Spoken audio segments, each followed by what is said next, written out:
All right. I'm just gonna hop right into it. You all ready, George? I'm ready. I'm strapped in. You're sure you're recording? I'm ready. Yeah. Check your recording. Just check one more time for me, please. Just check the cameras. Yeah, because we don't have Josh to dub it for me when my mic goes off. So I was gonna say, was that Josh? Because he was putting on a weird accent. I was like, is that like Mario? He's Is that Josh? I don't know. He's trying to do like a British voice, I guess. It's fucking great. I love it so much. Well, he did say about 7 times that he is British in that thing, and I was like, he must be doing a British accent. Right. I'm George and I'm British. It's so fucking good, man. I love it. But I'm recording. Everything's good. Cool. I might just send it to Josh and be like, Josh, can you just do a little bit of dubbing for us, please? Right. Before the podcast, a few words from George. With the air quotes. Oh, man.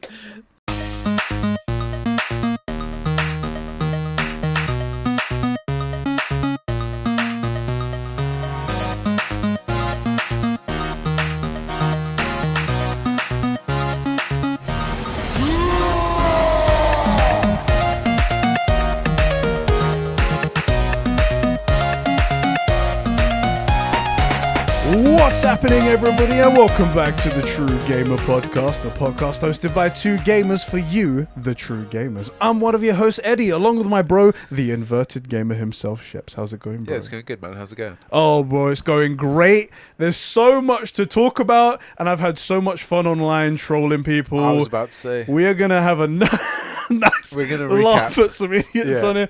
But speaking of idiots, yes, we have one special person here today. We're not alone. 2 gamers plus 1 today. That's right. Our boy, LongEaredFox George, welcome to the podcast. How's it going? It's an absolute honour to be back, boys. It feels like ages since I was last on here. It's been ages. It's been a while. No, jokes aside, though, I feel like, and this is not going to be a surprise because everyone calls you the best pillar, the podcasts with George are genuinely my favourite ones. I do love it. We always manage to get off the rails, proper Conbrosations style. Crazy. That's right. And it all goes mad, and he's always got the funniest takes. Like, we'll just say, hey, George, how do you feel about this game that's come out? And he would say, well, if you think about, like, Jupiter in the grand scheme of the world. And we're like, that's it, classic George. I'm just a deep thinker. What can I say? I've got a big brain. Right. That's it. Big, wrinkly brain. Everybody else has small, smooth brains. Exactly. Smooth brains, exactly. Thank you for joining us today. The main reason why I actually invited you on was because a game came out recently, Sifu, and people are. It's one of those games that's like really difficult, sort of like Dark Soulsy type thing and whatnot. Yeah, exactly. It's a Marmite game. And I was, and I thought, who better to bring on someone who's a really big fan of Dark Souls, Souls games in general, and who's currently also doing a big series, like on the way to Elden Ring. So it'd be great to talk a little bit about that in a little bit. For sure. But just catch us up on like life, man. How's things going? How's life and recording and the podcast and everything like that? Well, to be honest, I haven't been doing as much like content creation as I really want to at the minute. I'm so fucking busy with work and like getting home and being too tired to write and stuff like that. Like my Revelations retrospective. It's been on the back burner for like a few days now, and I did say on Twitter like, I expect it by the end of January.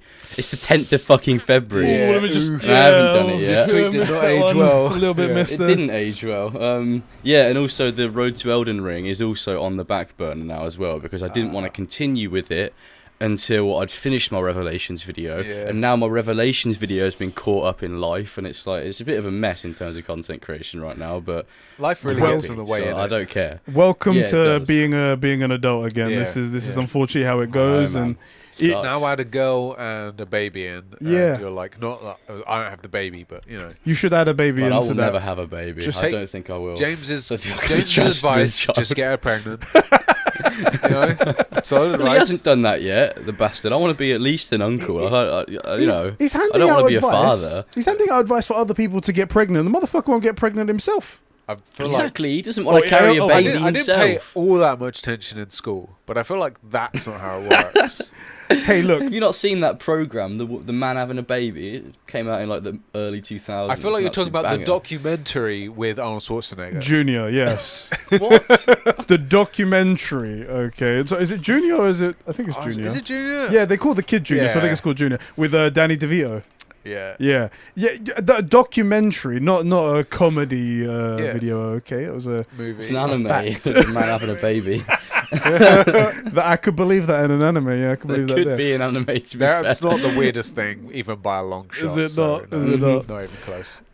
Well, thanks a lot for coming down, taking the time out of your busy schedule to be on the podcast and talk gaming with us. How you doing, bro? How's life going, Sheps? Yeah, good. Doing a little bit of gaming, watching a lot of anime. Oh, so all good. Sorry to hear all that. good. Boy. Attack on Titan's just giving me life at the minute. Yeah. Oh, so dude, good. I'm waiting for the dub still because I am a filthy What is dub wrong watcher, with but- you? It's the way to watch it. It's the way to watch anime, although I don't do much of it. The dubs That's are true. okay. I AOT like dubs- the dub a lot. The AOT dub's I like the pretty dub a lot. good. A lot of the dubs are getting so much better. I still want to do the video with you, Ed, of some of the most atrocious dubs that really made it to TV. Some of these dubs are insane. The one I have in mind is a Yu-Gi-Oh! Like Yu-Gi-Oh! Was big. Yeah. And this is the worst dub I can think of. It's not that bad. It I is. love Yu-Gi-Oh! No, have you Surprise! Open your mind, Kaiba! You activated my channel. No, there's one scene in particular I'm thinking of, which anybody that knows bad dubs will probably think of. It's in particular a Mammoth. Don't worry about it. You'll see it in this series we I do do one want to day. do a series of like just the worst things, and also I want to do the most sus things, like anime that surely has to be hentai, but you're certain, but it What, isn't. like High School of the Dead? Yeah, exactly. High School of the Dead. See, he knows. Of course he knows. He's an avid watcher. He's up to date. That fucking anime scarred me when I watched it. I was Right. like 14. Yeah, the worst. Like every single boob has its own physics and gravity. center It's of gravity fucking and stuff. mental. Yeah, like there's this one bit where this chick like splits a 50 cal between a girl's legs. And you get obviously the gratuitous upskirt shot, you need and to, then yeah. it goes through tits, and one goes down, one goes up, and it splits the difference like a There's like the wanted bullet. bath scene where that teacher's like in the bath. So Do you remember As that? they are. As they are, yeah. I want to show you the most sus stuff where you're like, this is definitely porn, Yeah, and for it sure. isn't. That'll And the be- worst dubs as well, yeah. That'll be a good that show, sounds like hentai or anime. Let's Right, find you out. have to guess it. H or A, you guess. You know? I think that would be hilarious. But anyway, so I've been good, playing a little bit of Sifu. Good. Which, do you want to talk, should we talk about now, or do you want I to... think we'll talk about that in a little bit. We've got a whole section where we talk about what we've been Yeah. playing, and also we can talk about the whole conversation Yeah, about yeah. everyone saying games should get easier because Sifu's hard, and we should talk all about Yeah, that. yeah, a little yeah. bit and whatnot. Yeah, we'll get right into We that. will I get have a lot into to some say. meaty topic. What about you? What have you been up to? Bro, my life has been great. My life has been fantastic. Well, I you're had going to get a police fine because you've been fishing without a license. The amount of bait you throw into Twitter regarding, in particular, Starfield, and they always bite. Oh god, they bit hard though, didn't they? Yesterday, that was fucking this one was hard. hilarious. I don't know what it is because I don't think I follow the Starfield account, but I think because I've done a couple of baits, it pops up in my feed. Yeah, yeah. And I got I happened to be on Twitter 20 seconds after this tweeted post. Yeah. And I was like, perfect time. I'm going to be one of the top comments there, and I'm going to get all the traction. Right. And this is literally all I wrote, just for everybody who didn't know. I went, this game deserves, in capital letters, to be on PS5. You guys should wake up and do what's right. Hashtag bring Starfield to PS5. I saw, of course, just fucking flooded. Everybody just fell for it. the worst Oh, thing. dude. The worst thing was like there were a couple of guys who are like Xbot fans, but not Xbots. Yeah. And one guy was like, you know what? Give us Spider-Man and we'll give you Starfield. Like, I think that's a fair trade. I'm like, okay, it's a reasonable thing on a bait post, but he's like, okay, fair enough, give us a trade. Yeah. And one guy below it, nah, Spider-Man's not good enough to give him something like Starfield. You don't know anything about it! Hey, You don't know! what the You hell? have no idea! You've seen it, art! You don't know what Starfield is! You don't You've seen know the what- box art. And one of the best games ever. It's like, fucking, come on, Yeah. which one is So good. It's not good enough. They're insane. Yeah, it's not good enough to trade off for Spider-Man. There I'd was argue that Starfield probably won't even touch Spider-Man in terms of quality. Bethesda fucking suck these days. yeah, it's I've that, been if there. anything but their recent games are to go by, then yeah, let's not. Right. But I love it.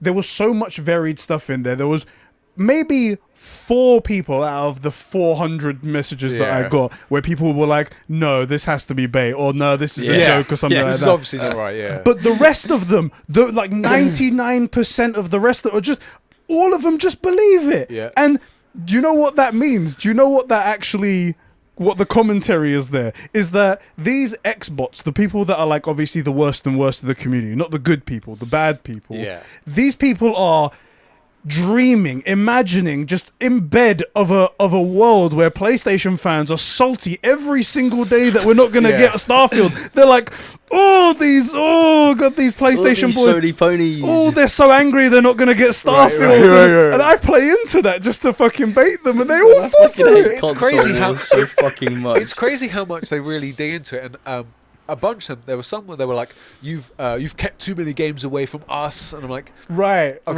yeah, what have I done? I was like, I kept the games away from you. and then, Like, sorry, I played Ghost of Tsushima when it came out. And then Part of the problem. Other guys were like, "It sucks to be on PlayStation where you got nothing to play. Nothing. Come to Xbox. We should have bought an Xbox." Like, wait. What is there to play on Xbox? At the minute, not a lot. Do you know what? There was this. I couldn't even comment on this. I haven't brought it up until now. But the when Halo Infinite and Forza came out, they came out back-to-back months, wasn't it? Like November, December, and that was after a dry patch of like Xbox Studios games for like 700 days, 700 days or something like that. And there was nothing coming out in PlayStation in those 2 months. The whole of the console war Twitters were like, "See, PlayStation have got no games this holiday. No games on PlayStation." I was like, are you shitting me? All of the games in the rest of the year. Anyway, that was fucking hilarious. I had a really good chuckle, and I had a bad day that day, so it was perfect timing. I want to read some of these. If you want read some, let me just do one thing before you do that, because there's two things I want to mention. One, I want to give a shout out to Super Whale Ben, our boy Super Whale Ben. He also jumped in with my level of quality bait, and he goes, agreed. So sick of this console exclusivity. You don't see Sony doing this kind of shit. Why are Microsoft so anti-consumer?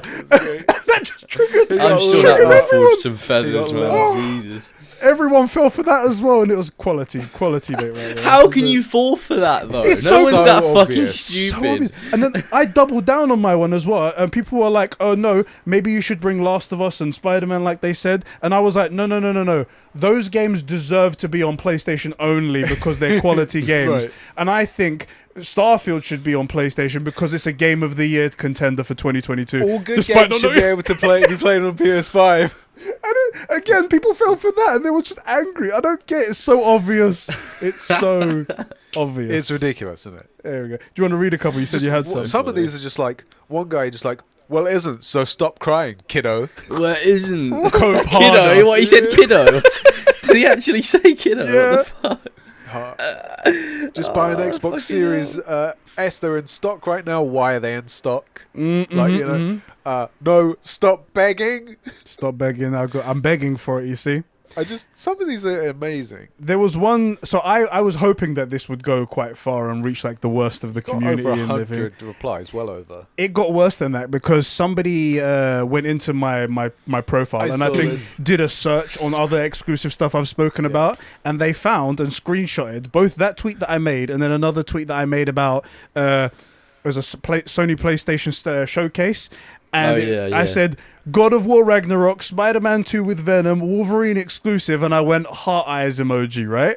And these guys are like, "Oh, you're happy when it's on PlayStation, but when it's on Xbox, you know?" And they shared those screenshots around. I was like, I'm in heaven right now. I got you guys. It got 67 likes. Yeah. That tweet, that dude thought he dunked on you just then. He was like, "Oh, I fucking got this kid." And then that's like I said, this guy called Xbox Infinite. He tweeted those pictures out. That tweet had got 2,400 likes, 149 retweets. These people bought in hard. These guys bought in hard. It's funny as frick. Yeah. They just cannot see. It's just... The thing is as well, it's sort of like such easy bait. Yeah. Where I'm looking at like, this can't... you know what you're going to get, right? It can't be fun. And then they way over-delivered. with the response to it. It was just there are some serious. Here's what you guys are desperate. Like talking about PlayStation guys. It was hilarious. You guys are so fucking desperate. In a you word, just want to be like Xbox. No. What are you talking about? I'm still getting messages about this. That's Tim how said, bad it is. You know, a game of Starfield's quality should be like Xbox or something like that. It's like what do you mean Starfield's quality? You've We've seen about only 2 pictures. Art. You've only seen art. The CG What are we trailer on we about? got. Like, look, I hope it's Game of the Year. That would be great. Yeah. But like, We don't know yet. We don't know. Zacchino. What, does it come out this year, Starfield? Apparently, yeah, it's got a release date already, despite not seeing It's not going to be anything Game from. of the Year then. you would We've got think- Elden Ring. You would think. Yeah, that- and God of War Ragnarok. right. You would think. What, is that coming out this year as well? Supposedly. Yeah, supposedly. You, Yeah. you Oh, would think nah, it's if fucking we're, not. if we're within 12 months of its release, that we'd start some of the hype cycle. We'd see some gameplay. We'd see some trailers. March, April, May, June, July, August, September, October, November. We are 9 months away from the game. We haven't even seen gameplay yet. Right. Anyway, there was what was I going to say? I was going to say something else about this. Spider-Man isn't worth enough to let Starfield go to PS5. At the moment, Sony doesn't have anything of value to exchange for that game, and many others still to come from the This is mighty such a Xbox weird argument. powerhouse. What? Wait, so is Starfield an Xbox and PC exclusive then? Yeah. Like, is that been Yeah. confirmed? Yeah, they said that at there was like a showcase they did, and they said it's confirmed, exclusive, Yeah. done. That is pretty dumb, to be fair. Well, this But, I mean, I'm I okay don't with really them care having that much. exclusives and stuff. I'm okay with it. It doesn't. It's a thing. It's a part of Yeah. business, right? It brings people to your console, and it's brand new, so it's their own product. They can do whatever they like with it. But Yeah, yeah. it's these fanboys that Yeah. that come and they're like trying to hoard it over you. They're like, look, be jealous, and you're like, I'm cool with it. No, Look no. at this, we have this have this to be. game Yeah. Look at all developed the by things this you're gonna- mediocre company. Look at what you're going to miss out on. Well, what am I going to miss out on? Skyrim with this frozen landscape and shit. I've seen sci-fi artwork before, bro. I mean, I Let's go play Mass Effect. right. God. Anyway, that's what's been happening with me. Yeah. There's only been one other thing of note, other than that great piece of entertainment over the week. I have officially become a PC modder. I saw this. Yeah. So I've been playing God of War on PC, and I've dropped a link in the chat for you. Yes, I And- remember seeing that on Twitter. That's fucking mental. This mod is ridiculous. This is great. It's a Darth. For those of you guys that were listening and whatnot, I made a Darth Maul. I didn't make. Sorry, I applied a Darth Maul mod. I made it. To Kratos in God of War, and it's just fucking hilarious seeing the opening scene with him like walking through the door, and it's just Darth Maul. You're like, whoa! it actually looks pretty good. I won't lie. Quality, right? looks I really just good, wish that they would have changed the Leviathan axe to be a lightsaber as well. That, and I That wish would've they added horns because it doesn't have Yeah. horns at the moment. Yeah. That's the only thing missing from it. But, But it looks good. it's good quality stuff. Good quality stuff. It There. is really good. Is there Yeah. not a mod as well for beardless Kratos, just like normal? It is beardless in that one. So no, I know, but just without the Darth Maul texture on it. So, it's yeah, just yeah. like Kratos without a beard. it is actually 2 mods you have to apply. One's beardless Oh. and moustacheless for some reason, and then also the Darth give Maul him one. like so a if you don't put the pedo Darth tash. Maul one, you go like that. What's Just that say? Kratos Oh, running okay. around with a pedo tash. Do you know what? What can you do that? It looks like you can, and it looks like Bob Selleck. He Oh, looks yeah. like Bob Selleck with that big like moustache. Selleck. Bob Tom Selleck. Selleck. That's Tom it. Tom Selleck. That's the one. Magnum PI, Bob bruv. Hold on. Selleck. Hold One on. of those ones, you know. You guys are Let me older than me. Google Tom aren't you? Selleck. I don't Here know you who this go, guy is. Oh, he's a beautiful man. Oh, it's gorgeous. Magnum it's PI, gorgeous. bruv. How do you He's not know this? absolutely gorgeous. I was going to say, how do you not know this? Some That was like 30 a years old when child. I was born. Yeah, I'm only 20. So yeah, I'm a that young was lad. that was some cool stuff I've been doing right there, and uploaded a ton of gameplay. If you want to go look on the channel, like 4K, 60 FPS and whatnot, it's Yeah, been it's good it's been quality good fun. shit. Yeah, so that's everything that's been going on here, bro. Yes. This is the True Gamer That's podcast, right. and we have some special people to thank who make this show and everything on this channel possible. Our super bros who support us over at patreon.com/Conbrosations. That's right. Those amazing people are Diogo Dildo, Isak the Ultimate Cumsock, Sabine from Smallville, the Star Wars Encyclopedia, Adam Sunling, Jeremy Renner, that's right, an official Avenger. Jeremy Renner. Yeah, Jeremy Renner, he's an official Avenger and he supports us. And we'll be reviewing your show next week with Tyler, the Upside Down Exactly. guy. We'll be Kangaroo reviewing Jack, Hawkeye yeah. for you, Sam. Super Sus Ben Fryer, the Filthy FIFA Fanatic Joe McCormack, My Juicy Left Nut, the Super Sexy Producer Sean, Catsbud the Friendly Patron, the Gamer of Gamingshire Dave Bindis, Sir Clark the 53rd, a Gaming. brand new patron over here, thank you very much. Rick, the Hentai Dwarf, It Hurts, the man who claims that One Punch Man is the best anime, and Kevin, the #1 simp.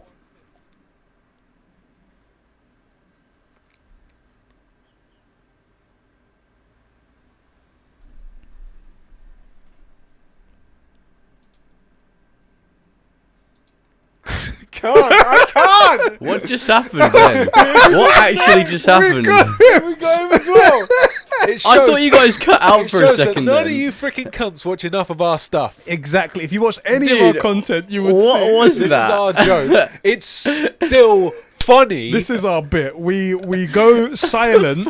So people who are on like audio podcasts, audio virgins out there, That's right. in their cars, driving their like 17-ton buses and whatnot, they're like, hold on a second, what's happened to my podcast? Yeah. Pull over to the side of the Fucking road. madmen. It's a thing we do every time, and it gets at least someone every single time. Every time. You got me. I Of thought you guys Xbox. cut out. Hey! There we go.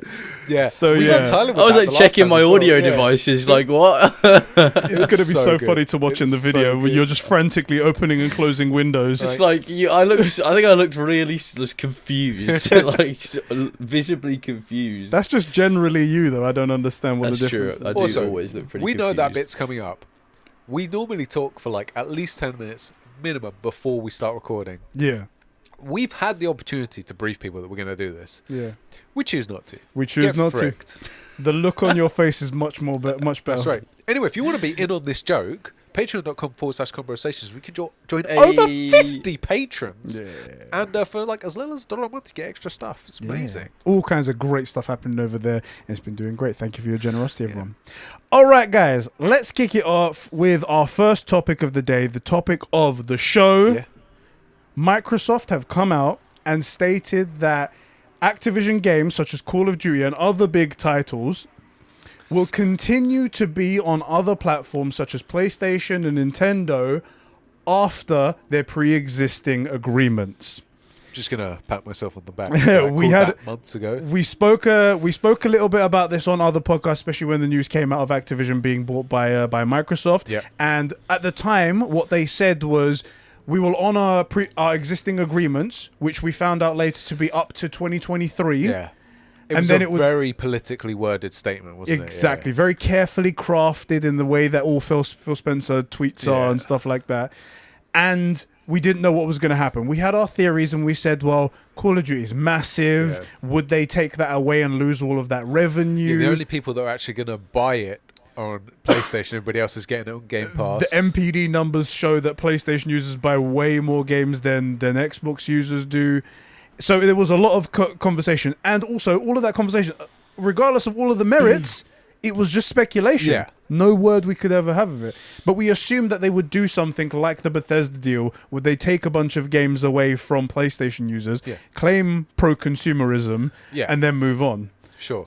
But now we have this, which is concrete word that they are going to keep Call of Duty and other big titles, they Yeah. said, on PlayStation. How do we all feel about that? What other big titles? They would that they be? didn't specify, They just said other big titles. but they Because they have, only have Call of Duty. Pretty that's much. why. they have other big titles, but no one cares. I mean- I don't care about them personally. Like, they have Warcraft. Doom, I guess maybe. They have Doom. well, Doom is Bethesda, and this wasn't specifically in that conversation, but you'd have to assume it could include that as well. But Yeah. let's talk about Activision for now. They have a Yeah. World of Warcraft, they have Diablo, they have a new Overwatch coming apparently, Yeah, Overwatch 2, yeah. and Call of Duty. And as far as I know, that's That's all. pretty much But it. Those are the big yeah. ones. Exactly. So it's like a dying MMO that has been replaced by Final Fantasy 14. Yes. Fucking Overwatch that's always been shit, and COD that people have been saying has been dying since about 2010. Yeah. Yes. Fuck me. Xbox's lineup is crazy. I do want to say, just to quickly touch on this, the idea of like buying a studio and then making a lot of titles, even old IPs, exclusive, I actually don't have a problem with. I do have a problem with it when you say, when everyone plays, we all benefit. Pro-consumer, pro-consumer. hypocrisy. And, right, it's the hypocrisy I don't like. Otherwise, I'd be like, well, look, they bought a studio, they can do whatever they want with it. Right? It's up to them to make good or bad business decisions. That's largely my thing as well. As you said, it's their decision to make good or bad business decisions. It's the hypocrisy that really, like, it's like you're waving the flag pretending to be the savior of gaming when you're doing the opposite. George, what's your take on this? Oh god, I don't really get the whole like acquisition stuff and all the arguments that like. I just want to play games, man. Like, I've got both consoles. I don't even care. That's it, bro. That's what it's all about. End of the day, That's the playing way games. I feel about it. Like, it's caused so much discourse across Twitter of people just like arguing about fucking just about like the business decisions of huge companies. I just don't care that much. Like, careful where you tread. That's True Gamer podcast right here. If it gets to a point where it's like actually directly affecting the industry, like in a really negative way, then I'll start caring. But right now, it just seems like companies buying other companies and going, "Oh, we have rights over this now," and then the fans argue about it for some reason. I don't really know. It's not really my area of expertise when it comes to video games. We're the experts, business side of it. That's where we are. We are the experts. That's what we are here. To get some information on it from the true gamers. There you go. I'm glad you acknowledged it. See, that's the fear that we brought up. Now, granted, these are all like fairly premature fears. We're thinking more what the future could hold and what precedent it sets and stuff like that. And that's whole part of the conversation. Like we're not here demanding Xbox turn down these businesses or go away or something. We're just saying what could happen, what this sets up for in the future, and what effects it could have and things like that. Yeah. And we said like in a previous podcast that Microsoft buying this company could force PlayStation to go buy a big company as well, and they went and bought Bungie as well recently as well, so that's one thing, although who knows if that was a direct thing or if they heard murmurs or what's going on. But then in the future they might go and buy Square Enix, let's say, or something like that, and then Microsoft wants to go buy someone else, and then eventually there's no third parties left, so it could go down that route, and we want third parties to exist. We want people to be able to have games. I would like third parties to exist as well. I think all of this buying stuff could get pretty dangerous. Exactly, and that's really where that's why people are arguing. That's what I hope what people are arguing. If people are arguing about the fanboyism versus company B, it's like don't be. That's just dumb. That's just dumb. I think you probably know this, George, but like we sort of play up to being Sony ponies, but the only reason we're like quote unquote ponies is because right now that's where we're best served with the best games, like your God of War. Yeah, for sure. I agree. Last of Us 2. The second Xbox does it, or the second Sony realizes that they can make more money by fricking us over, which they will, because they're a soulless company. The reason they make the best games at the minute is they've discovered that for them is their most profitable model. But they are a giant international, multinational corporation. They will sell us down the river because they don't really care, like every other company will. Yeah. And if Microsoft, right, exactly, if Microsoft had come out and brought out a real Halo successor, brings out a real Fable successor, brought out revives a few IPs, give us a Banjo-Kazooie, give us something new, right? Because Deathloop proved Bethesda can do it if they're managed properly. Yeah. Then I would go to Xbox. Well, I'm not gonna stay on PlayStation for any sort of loyalty. I'm gonna go where my best games are. What's gonna happen is those words are gonna be completely ignored, and they're only gonna listen to the fanboy comments that you make. Right, exactly. Your sense is not gonna be. But like we're not really invested in one platform versus the other. It's where we're gonna get our best experience. I'm curious, George, forgetting all of this, what do you find yourself playing on the most?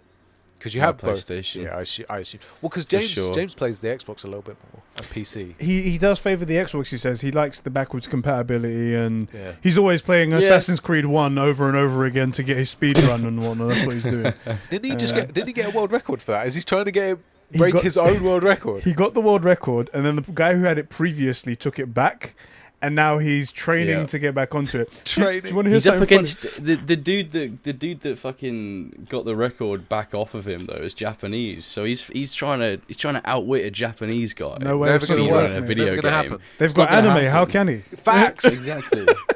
This guy's going to do a training montage and be like, being James's minutes ahead. Do you want to hear something funny? I listened to the podcast, I think it was yesterday actually, where you guys were talking about how he got the record taken from him. Yeah. And you know how I like to do dumb shit and just out of the blue and randomly surprise people with hilarious shit? Yeah. When you say it's hilarious. I announced the birth of my child the day she was born. Yeah. And on stuff like that I like to do. I contemplated for a very moment to watch James's speed run. Just learn the moves and see if I can beat his speed run, but completely surprised and just one day pop it up on Twitter and be like, yo, I just got the world record. I got the world record. Good luck doing that though. James has played fucking AC1. Well, that's the thing. First of all, I have to play with. Years. I have to play a game with a shit parkour system. It's all AC. AC's shut parkour up. system's the worst. AC1's parkour system is fucking amazing. If it was Ghost of Tsushima, then I'd be okay. But you know, Ghost of Tsushima doesn't have a fucking parkour system. It's just the classic truth. Oh, fuck Just off. exploded. Get outta Now you here. guys see why I'm such a good beta. There you go. That's right there. I'm just defending my childhood fucking dream. You're defending Ubisoft. That's what you're doing. No, On record, everyone. I'm defending Jade Raymond, Okay. That's fair. my wife. I was thinking about that, but at the end of the day, I'd have to learn how to play the fucking game properly and then do it perfectly. Yeah. I saw how it nearly broke James, and I was like, no, I'm not gonna. I don't think I've Right. got the time for this, especially with a daughter and whatnot. Yeah. Anyway, back to our conversation about. I'm just saying, if I Call was of James, Duty. that'd be on my CV. Yeah. World record holder. You know, He's gonna go For Assassin's Creed 1. when the YouTube stuff falls apart, because it will, because it's of James. course, yeah. He'll like Oh go. my god. He'll go to just a normal 9 to 5 office job, and Right. he'll put at the top like world record holder yeah. for all of I 10 can't minutes. imagine James doing that. I actually can't imagine James being in an office job. I couldn't. Honestly, if like YouTube just completely shut down, I don't know what James would do. I think he'd just go into like a meltdown and just didn't deny it all. Sounds about Yeah. right. Sounds about right. Yeah. Just be like, no, I'm still making content. Bringing it back to Call of That's Duty. right, and that's whatnot, right. Yeah, stuff like sorry. Let's get back to relevant conversation. that. That's fine.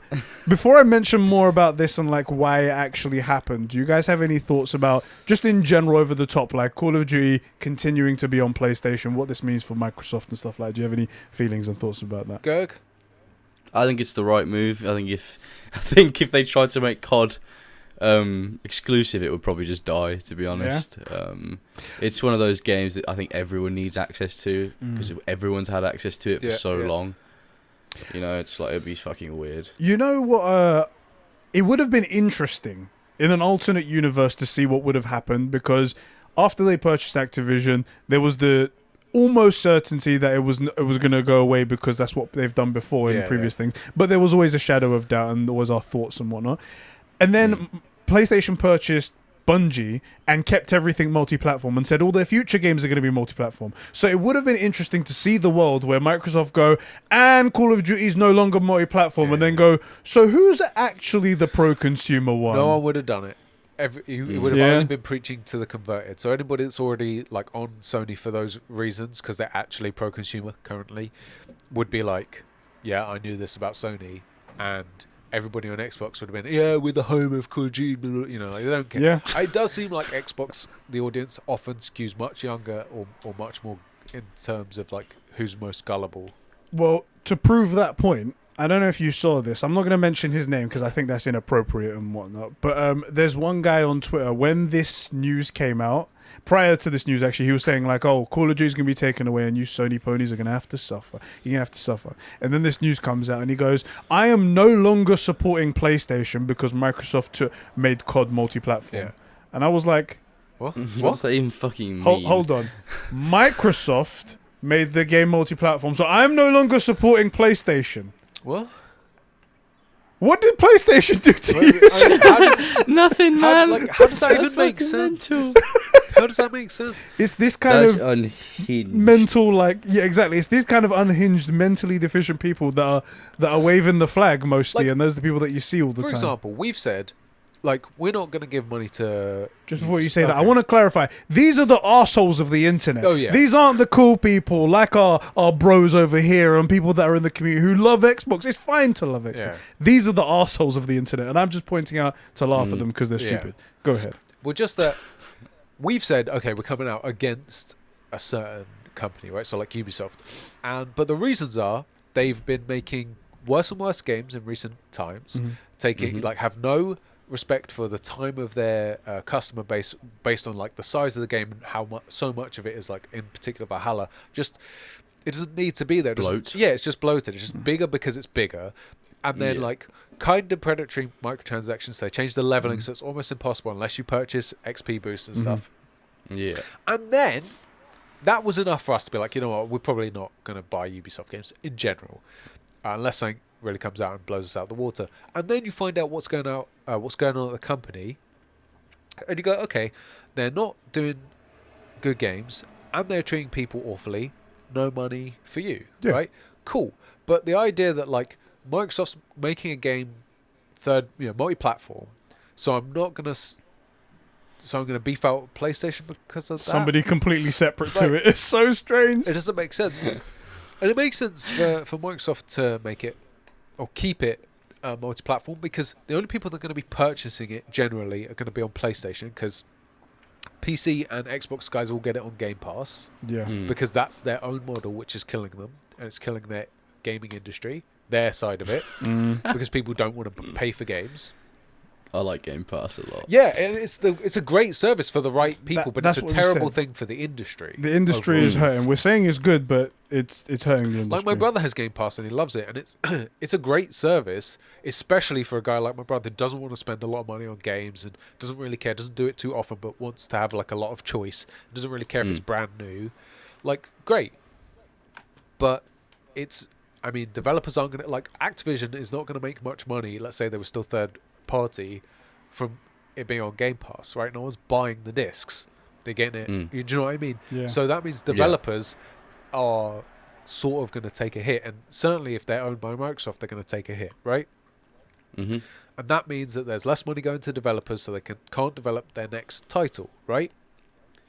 Yeah. So, of course, COD has to stay on PlayStation because they're going to be the only people purchasing it, and other than microtransactions that go on within the game. But if you're focusing on microtransactions, then you've got Warzone and stuff, you know? So it's kind of an odd one. I just hope that they've learned from Halo Infinite that making it predatory, so there's no progression system, even if the game's good, if there's no progression other without microtransactions, that's not healthy. It's not going to lead to a healthy game. Hopefully they do learn that. Hopefully they take on some of the, because while we make fun of like Call of Duty because we're not really Call of Duty fans anymore and whatnot, they probably have a ton of data and a ton of information that what builds a successful multiplayer shooter. So maybe they can take a bit of that information and continue on that path and maybe apply it a little bit to Halo Infinite, because it's only good for them. It's just bad decision making. So like NFTs in gaming, I actually don't think it's a bad idea. I know this is a really strong opinion. I know this is like the idea that you, like, let's say you're playing Apex Legends, right? Yeah. People are buying skins of that. They're like 15 quid a pop. Yeah. But if you now say, okay, it's 15 quid a pop, but you actually own it. Yeah. It's a digital asset. It might go up in value if the game continues to be well loved and this doesn't come back. It will be a rare thing that you can trade with people and potentially make money, whatever. That to me sort of makes sense. Yeah. What doesn't make sense, or where I think this becomes awful, is when you give that idea to someone like Ubisoft and they say, okay, we're going to phone in the skins, we're going to make it a shit game, and we're just going to do more predatory stuff. And it will make money off of But they're this, all and that's going all to I do care. that. There's not one company that's going to use but NFTs in the way that you think they can be used. Right. That's the issue. That's the thing. But someone will. Someone like let's say Respawn were independent. They would say, okay, NFTs, people can own the skins, we'll make them rare. Like the Call of Duty stuff, the Call of Duty knife skins and stuff. Those are worth real money. Yeah. Right? It makes sense to me for that to be sort of like based on NFT blockchain type shit. The real problem is that the benefits that there are some benefits to it. No one ever explains what they're going to be doing. True. And all it is we know of the negatives and how they're going to go around, and we know that these companies are just willing to exploit all the negatives. Right. So we're just stuck here with that. And it's always the worst companies as well talking about it. So you never assume the best of them. It's always Ubisoft. We've got a story later. We're going to talk about Take-Two's CEOs talking about NFTs as well. It's never, Nintendo speaking about it because they're going to put in Animal Crossing. And Animal Crossing is like a nice, wholesome game. It's always the worst of the worst. And you're like, we can't trust you. We can't trust you. You're going to be doing it's always, get your Ghost Recon fucking breakpoint. That's the thing. NFTs, Again, boys. if it was me, they were like, okay, Sheps, you're in charge. I would say, okay, how can we do this so that it benefits the customer? So that it benefits the guys that love the game, that are spending all this money on skins. How can we make them benefit from it? And by doing that, we'll benefit. Yeah. Same with no, I'm not being a pony here, but like the reason Sony's doing well is because The Last of Us 2, Ghost of Tsushima, Horizon, God of War, they're making the best stories. And the reason that that's successful is because people are rewarding them for it. Yeah. So you could use a potential new technology if you help your customer. Yeah. But it's not. They're thinking about themselves. Exactly. So and that's what's the going problem. on. So like in concept, I don't have a problem with it. the fact is, you're getting to Ubisoft saying, how can we use this to take more money from our customer and abuse more of the women at our company? Yeah. Yeah. Exactly. God. I'm being facetious. For legal reasons, that was a joke. For legal reasons, that was unverified claims right there. It's all hearsay. Obviously, it was a joke.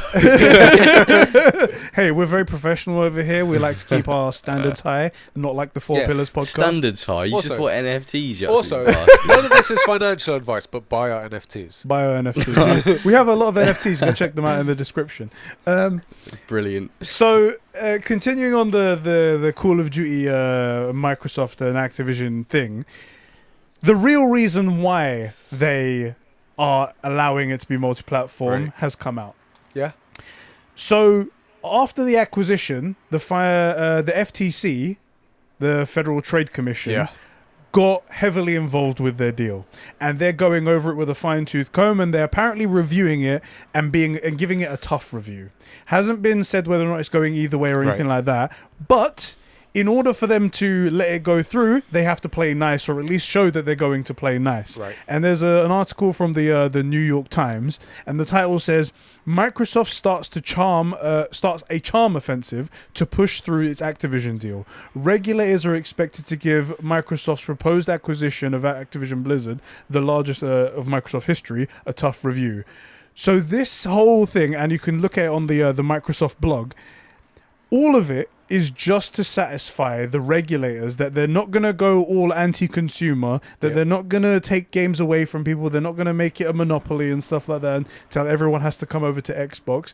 That is the real reason why they're doing it, not out of the goodness of their hearts, not because it's a good business move, but because they need to do it to satisfy these guys who could shut them down if they want to. Because I mean, So you reckon that they would have just straight up made it exclusive Yeah. if they didn't get involved? That's I think the thing. they might have. There is That's there really is a dumb. possibility they could put it on the table, because Microsoft, the funding of Game Pass shows that they don't care about losing money.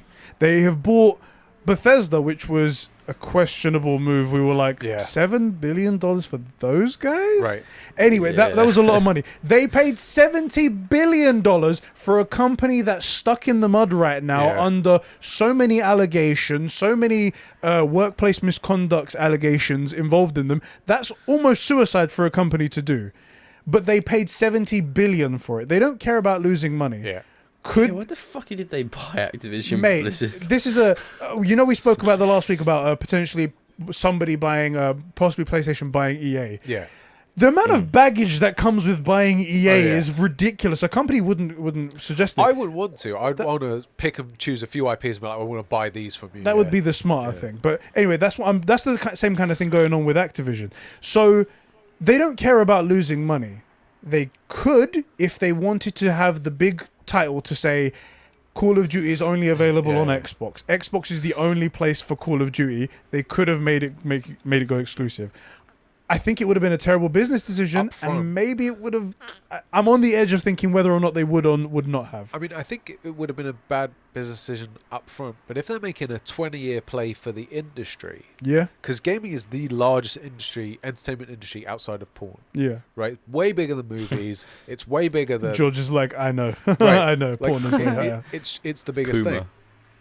thing. So if they were making a 20-year play, in 20 years, we're going to be the only place to be. But that's the thing. That's probably why the FTC is involved, is because there are laws against monopolies, and it looks like they're making a play for a monopoly here. Well, that's the thing. When this deal came out, there were a bunch of like YouTube personalities who are like, shilling for Xbox. Yeah. I think they're doing it for free, which is worse At than least doing get it for paid. money. At least get Exactly.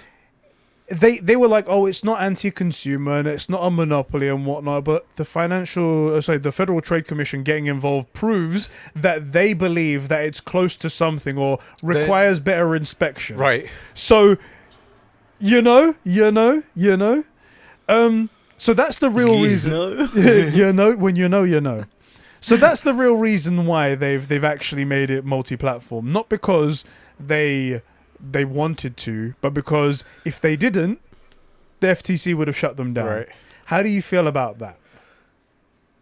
That's a bit fucking mental. I mean, this blessing in disguise really for them, Yeah. to be honest. Yeah. If they were to go ahead and make fucking Xbox exclusive, that would not have gone down well at all. That's I don't another know thing. Yeah. That's what makes community me would have believe set them they on just fire. wouldn't have done But it. all they have to do is weather the storm.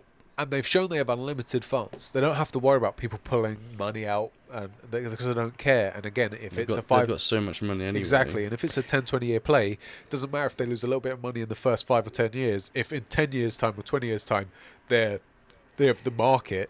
The only thing about that is that it's been an uphill battle for Microsoft to get any sort of ground. Because they don't have anything. They don't give us any IPs. There's no good games. This is the thing. at After all. the Xbox One failure with Don Matrick and whatnot at the beginning, it's been an uphill battle. And the only way they've been able to gain any ground is essentially giving games away for free on this service called Game Pass. And they've garnered a lot of support. A lot of people have converted over to Xbox. A lot of people are a fan of Game Pass. A lot of people in the industry, like media people, are happily, willingly, for free shilling on Game Pass. Yeah. And they've gained all of that. If they then took away COD from the PlayStation community, you can't hide that as just being anti-consumer. You can't hide that from people going, wow, you guys are actually... I mean, fair play, it's your thing. But you can't say you're being nice guys anymore. But in 3 years' time, when the Xbox is just a place for COD and for whatever IPs they have, and we've forgotten that, and we're looking at the next life cycle of a console, People's memories are short. They are. And, give it a couple of years, that flame dies down. A few people say, oh, you took this away. But what most people do is they constantly see them saying, pro-consumer, we're doing all this stuff pro-consumer, Game Pass is the best home of games, blah, blah, blah. And if they have all the games on there, in a few years, like, that's just the place where all the games are. Not necessarily all the best games, but, like, the majority of games. Yeah. So, it depends. But I think they should be focused on making good stuff. Yeah, for sure. That's definitely the way. I think that's in terms of, like, at least short term, not cornering the market or any of that stuff, not trying to make a monopoly, but just trying to convince people to come to Xbox. Give good games to the Xbox guys. I'm cool with exclusives. Make sure Starfield's a banger. Make Fable be a banger. Don't do Make sure Elder Scrolls 6 is good. Right, exactly. Make sure Elder Scrolls 6 is good. Learn a lesson from Halo Infinite. Right? Because we don't really know how much it cost, but there were believable estimates of $500 million. Yeah. And it's like, what have they got to fucking show? The game's dead after 2 months. It came out incomplete. Right, exactly. So, to be fair though, players are coming back to Infinite right now. Are they? Yeah, surprisingly. I watched a was it Mint Blitz? Is that his name? Not sure. It's like a dude that makes a lot of Halo content. He did do a video recently talking about the player count of Infinite and how people are coming back almost in droves because of the new updates that have been coming out and changes across the board. But it feels like just before we move on from that, so we can still stay in the same topic, because this is actually a topic we're going to talk about later, and we'll come back to it. I'm going to look at it now, Halo Infinite, because yesterday I looked and the numbers were very low.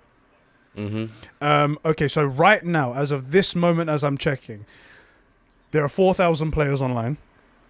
And the 24... we'll say 5,000. And so this is just Steam, by the way. Just to clarify, this is just Steam. Oh, fuck me. Because we can't I'm get not surprised. I mean, most of Halo's population is on the Xbox agreed. Well, Series X. that's fine, but we can't get those numbers. That's the problem. We can only go by this and then extrapolate. That's what we can go. And it's at 18,000 peak over the last 24 hours. And if you go back to, let me just go back. Let's say December 23rd, there was 69,000 players. So it's dropped by 66% in a month. The point is, even if it was to double, and this obviously is on Steam, but even if it was to double, like if you have £100 and you come down to £6 and then you make it up to 12, you're still down a lot of money, right? And then there's all other things to consider as well, is that this is free to play. It's free to play, accessible by more people than ever. Yeah, and still it's do Apex Legends on Steam. I could do Apex Legends on Just Steam? out of curiosity. But so this is the thing as well. It's like, okay, let's say there's some good updates. It kind of feels to me like Battlefront 2 in that sense, where it had this dodgy launch and all these reworks that needs to be done. By the end of Battlefront 2, it was a really good game. Yeah. But like, man, Apex Legends. What's interesting though? Wait, sorry, you go on. Let me just say the Apex Legends thing. The numbers, the players online on Apex Legends right now, 277,000 and a peak of nearly 400,000 over the past 24 hours. go back to one of those small peaks because we just had Apex just had a new legend come out today, a new game. It's the start of a new season, so you'd expect an influx. Sure. 253,000 then before this peak. Yeah. So significant, yeah. And that's another free to play game that was shadow dropped and comparable, yeah. Anyway, go on, What George. is interesting though, that Halo Infinite's player count is still beating Call of Duty on Xbox right now. This is an article that came out yesterday.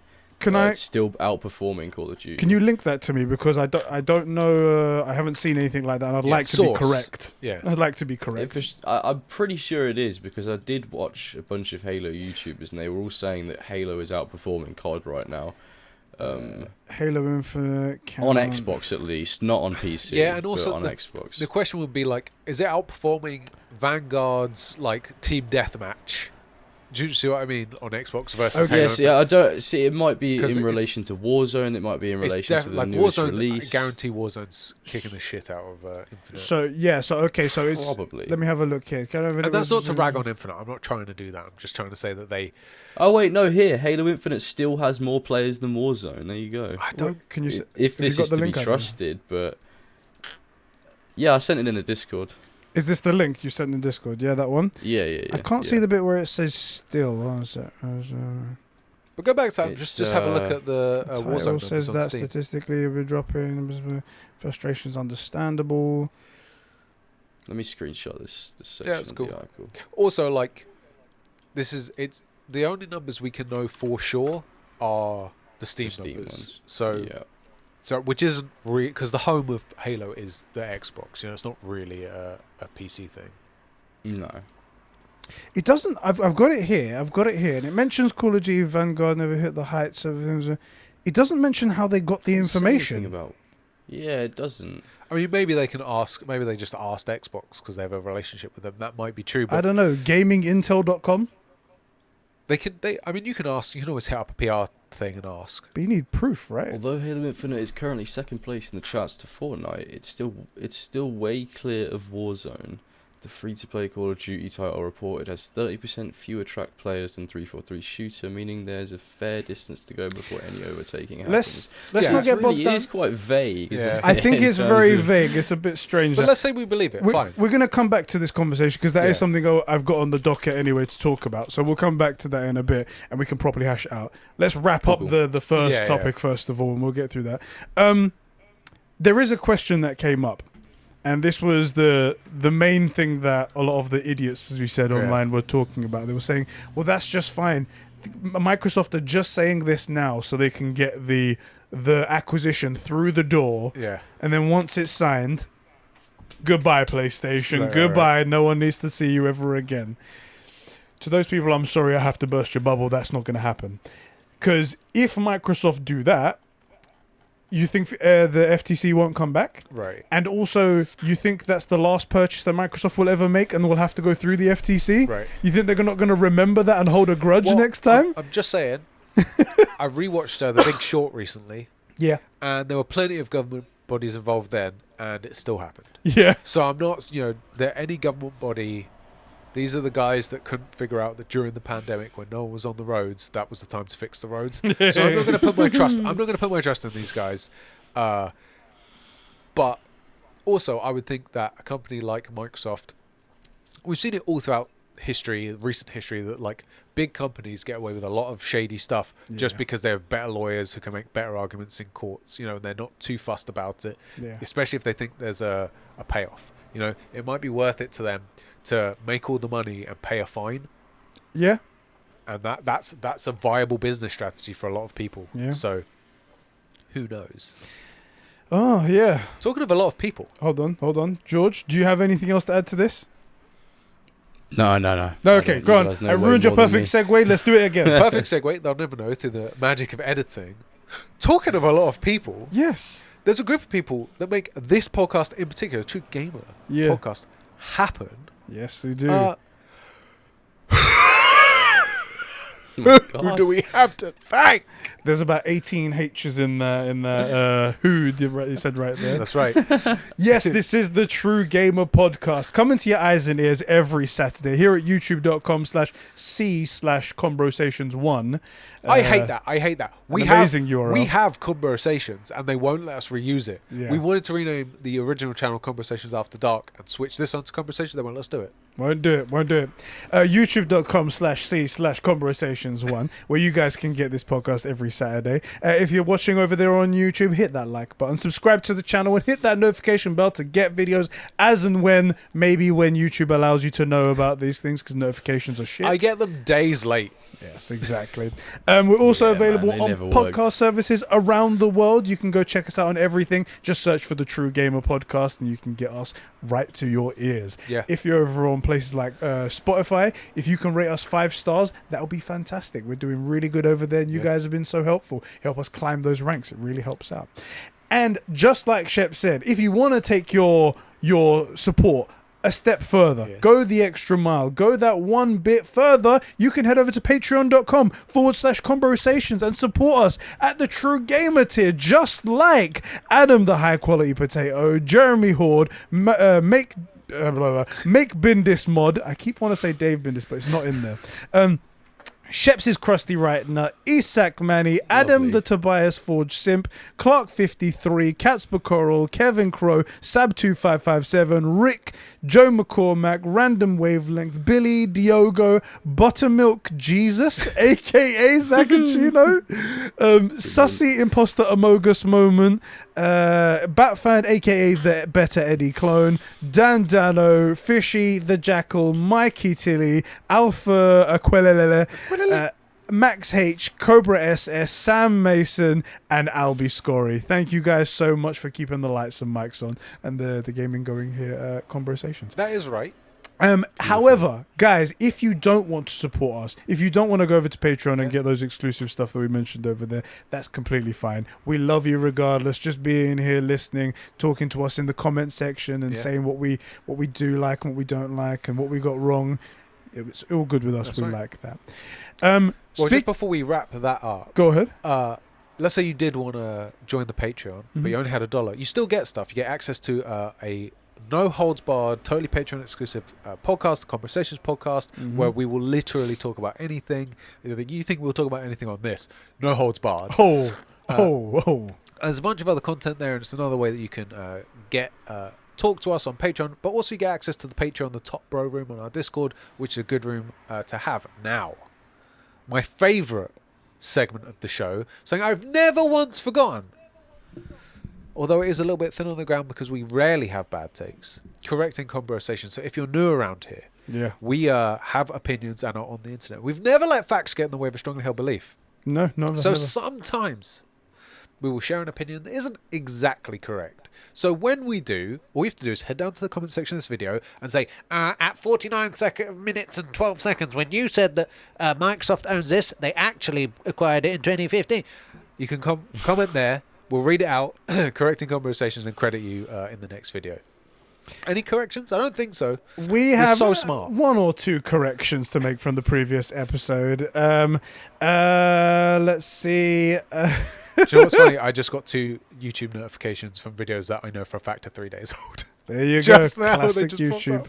Classic YouTube. Zacchino writes and he says the 22-minute mark. Destiny 2 is 4.5 years old, not 8 years. Sugma Sheps. Sugma. Oh my god.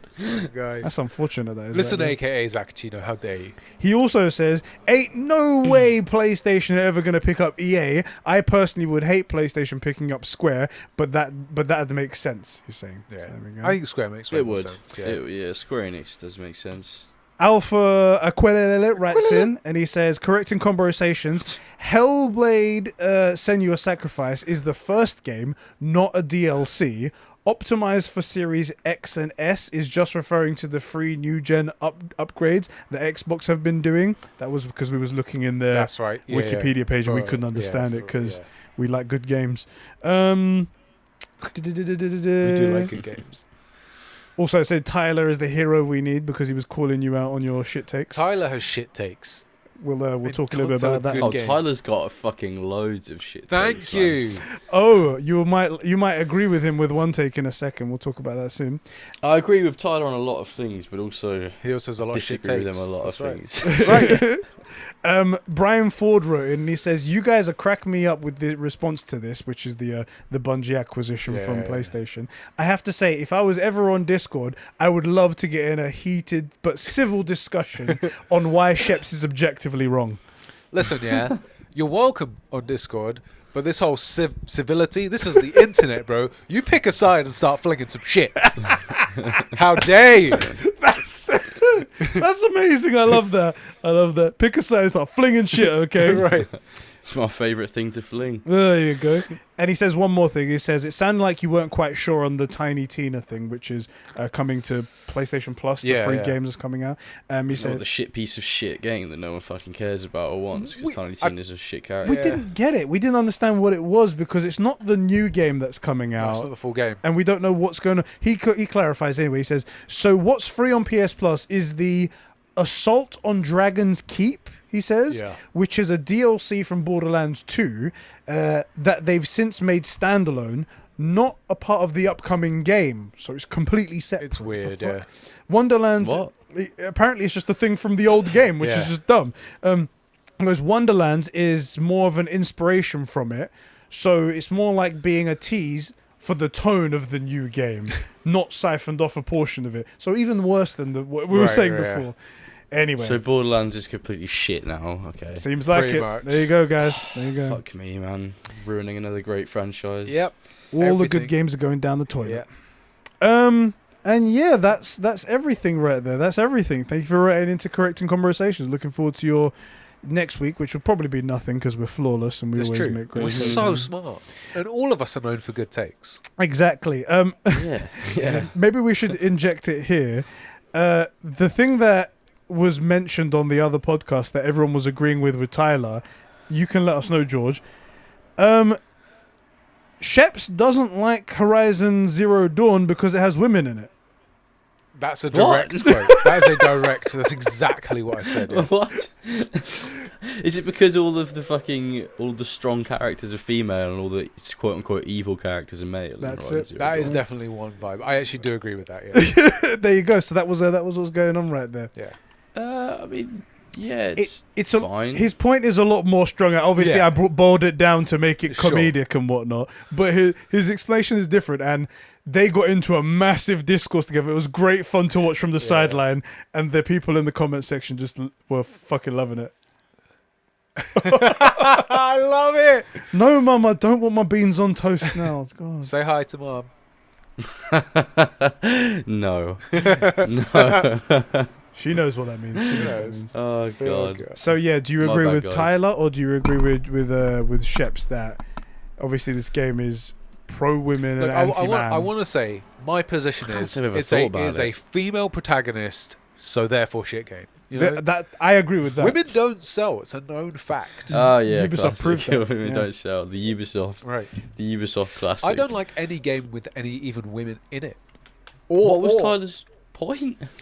Tyler was saying how it was a great game and how he didn't feel any of the stuff that Sheps was Shall saying. I and fucking whatnot. hash this out? Oh no, I didn't notice any of it either. I mean, I've seen, the only reason I was able to understand what you mean is because I've seen a lot of people complain about it. See, so okay, I'm glad to hear it's that a non-issue. other people do have this. So that was just an like a vibe that I had for the game, which I didn't enjoy, but overall, like it wasn't going to affect me too much.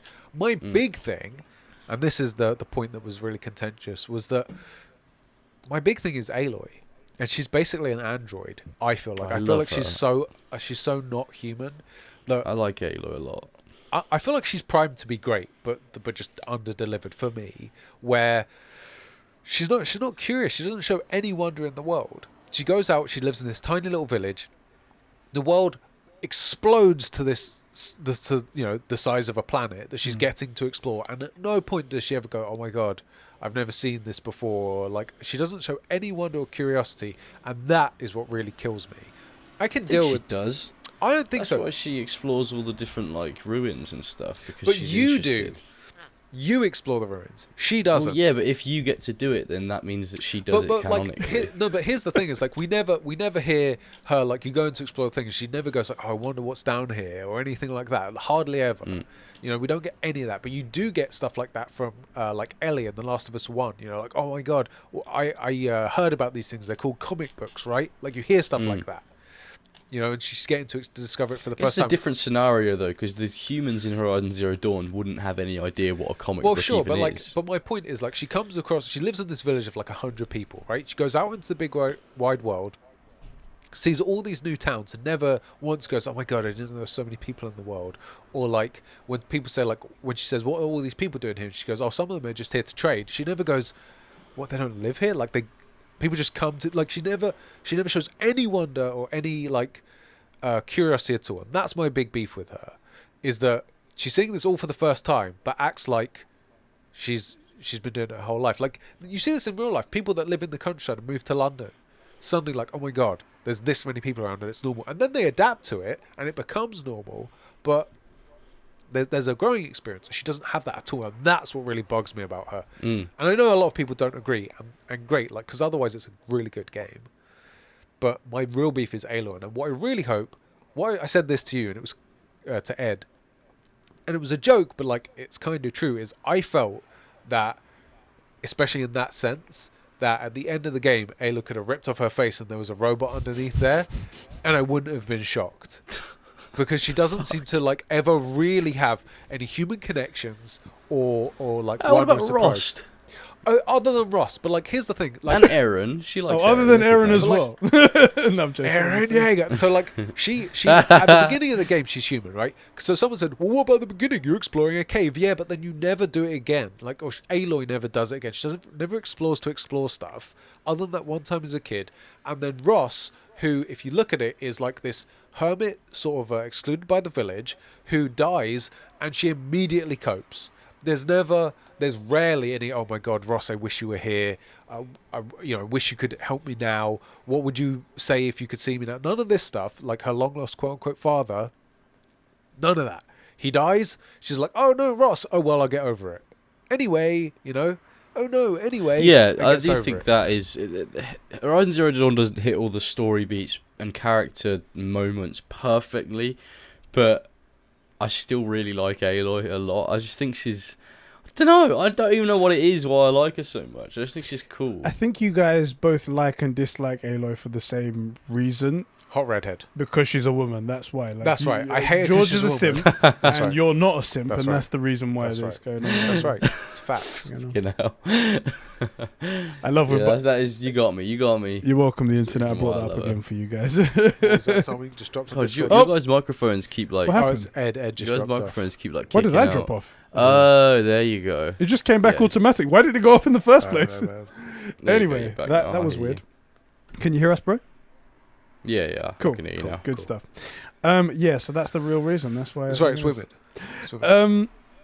Because we're at a good point It right is. here. Let's talk a little bit about what we've been playing, Yeah. bro. What have you been Mhm. playing? Go. What have you been let's go playing? for George. Yeah, Yeah. George, what have you been playing, bro? I've been playing a hell of a lot of Final Fantasy XIV Online. Oh, it's unfortunate. Because it's a fucking banger. No, it's not unfortunate. Oh, It's sorry fucking to hear good that, mate. game. What's It's the a good barrier to game. entry for it? What's the barrier to entry? Because like I used to play World of Warcraft back in the day. Yeah. For that, it took ages to get up to max level, and then before you can do like end game raids and stuff, you have to get all the purple gear and stuff and fire resistance, all that stuff on Molten Core. How long? Like, let's say me and Ed decide, yeah, we're gonna jump on it. We'll play it for real. We're not gonna, but let's say we did. How long before we're like max level? Even with you guys helping us out, before we're like max level, have like all our characters. Ask the question because it's going on way too long now. How dare you? What? He was like, Well, how long? The question is, how long would it take to get into the game? It's very new person friendly Final Fantasy XIV Yeah. because it's not a traditional MMO. It's an MMORPG, and it's more heavy on the RPG side than it is on the MMO. Obviously, there's like instance dungeons and like raids and 24-man raids and stuff like that, but Right. you only really play those towards the end game. A lot of the game's sort of lifespan, your time playing it, is going to be doing the main quest line and then engaging in certain side activities and mini games and stuff like that. It's very much like a Final Fantasy game if you added MMO aspects to it. So, like, if we were to get the game and jump on, how long before we can really play with, like, you guys, you and Elva and Wames and stuff? I mean, I'm not even at the same point in the story that James and Elva are. Because they got no lives. Because I'm still like an absolute noob at it. Okay. Like I'm only like level 59. It's funny you Haven't mentioned that even because I done saw a them. raid yet. I How saw long them did it on take you Twitter. to get to and level 59? Sorry, just to... Started playing it in about... Thing is, I play it intermittently, so I go like months or weeks without playing it. Well, also, but, what's your in-game playtime, would you guess? He's too stoned for questions like this. Maybe Come on. like 100 hours. I don't know, because Okay, again, Jesus. I do a lot of AFK. I just sort of sit there AFK. Right. So I have like 200 or nearly 300 Right. hours clocked on the game, but most of that wasn't even me playing Right, it. got it. Just goes to work, leaving his Final Fantasy Online for like a I swear I screensaver. play this game a lot, look. How can you Oh, get God. 300 hours I mean, if clocked I'm and only 300 100 hours is in- actually Right. on? So And I'm only like level 59. Right. So weird. I cut you off. You were going to say, you were going to ask something. So it's funny you mentioned that, like how long would it take? Because I genuinely had that thought, seeing because a lot of the community are having fun with it, and I was Yeah. like, what would it be like? But I know for a fact I don't have the time for Yeah. that. I've been wanting to get back into Destiny for so long. Yeah. Same. The Witcher, exactly right. The Witcher and DLC's coming. The Witcher DLC, the Witch Queen DLC's coming. The up. Witcher DLC. Yeah. That's Yeah, your boy. favorite Destiny Girls, DLC. what are you doing here on IO or whatever? And I was like, I'd like to get into that, but I know how much time it requires, and A lot. it's just Yeah. not going to be possible for me. And also, while Bungie are doing the whole content vaulting thing, I have no interest in playing Destiny, to be quite honest. It's so Until they stop bad. that, it's fucking ridiculous. It's so bad. ridiculous. The It's vo- like they're getting rid of Forsaken now because it's old, Right, and they're right. like, well, it's like paid DLC. Like, what are you doing? Right. It's paid DLC. Why are you vaulting the content? You've paid for that shit, and they've put it away. And there was Like the original campaign, you can't play the Destiny 2's Right. original Red War campaign anymore So because dumb. Bungie were like, it's not relevant anymore. So anyone that joins the game will not understand fuck all about the story. so It's dumb. just, it's mental. And it's one of those things where, like, the one issue I've always had with Bungie's, with Destiny's story is that it's never quite like you get a definitive end at the end of playing the campaigns. Like, you're always like, oh, there's a question that I still have, and it always manages to do that, which is a good hook at least, right? But if at the end of Destiny 2, when we get to the 10 years, whenever they decide to turn it off, I can't then play all the way through to find out the story, because it's all going to Exactly. be gone. It's all going to be patches. This bugs me, actually. I said this for the idea that, I'm not going to say it out loud again, but that other games might go live service, right? Yeah. The way I would do it, if I was running a live service thing, is I would say, okay, what are the things that we're going to likely want to quote-unquote vault? How would we do it then? So, like, let's say it's a weapon, like a certain kind of rocket launcher. I would make it so that this sort of stuff spawns in this kind of area. You've got to go there before you start your mission and go and pick up one of these things. Like, the merchants are there, that you buy it, whatever, and that there's, like, dungeons, all that stuff. And then you're at war, right? Make it so that the new thing that you're doing is over here and it's more important. And in the meantime, the other side, the enemy, has come and taken over the area. So you would go to, let's say it's the moon, right? The base where you would go to get your stuff, like the moon rocket launch or whatever. And it would be overrun at like way worse than nightmare level boss mobs. Like, even if you got enough people together to get in there, all the merchants are gone because it was overrun by the enemy. And then eventually they spawn back in and you die. There's no real point to doing, get anything, and there's nothing there. So it's not that stuff's been taken away or vaulted. It's that the enemy overran an area and now you don't have access to that thing. At least it sort of makes sense to you canonically. And it's like, okay, this game is actually evolving. The enemy made this strategic move. And so in answer to that, we're going to go and take the moon of Io. And we're like constantly moving around each other. What their reason is, though, unfortunately, where it doesn't play into that scenario, is that their reason is that every patch that they made became so big and so bloated with so many moving parts that it became such a chore and it took away man hours. So that's why they were like, if we take away half of the game, then it's only half of the game we have to patch.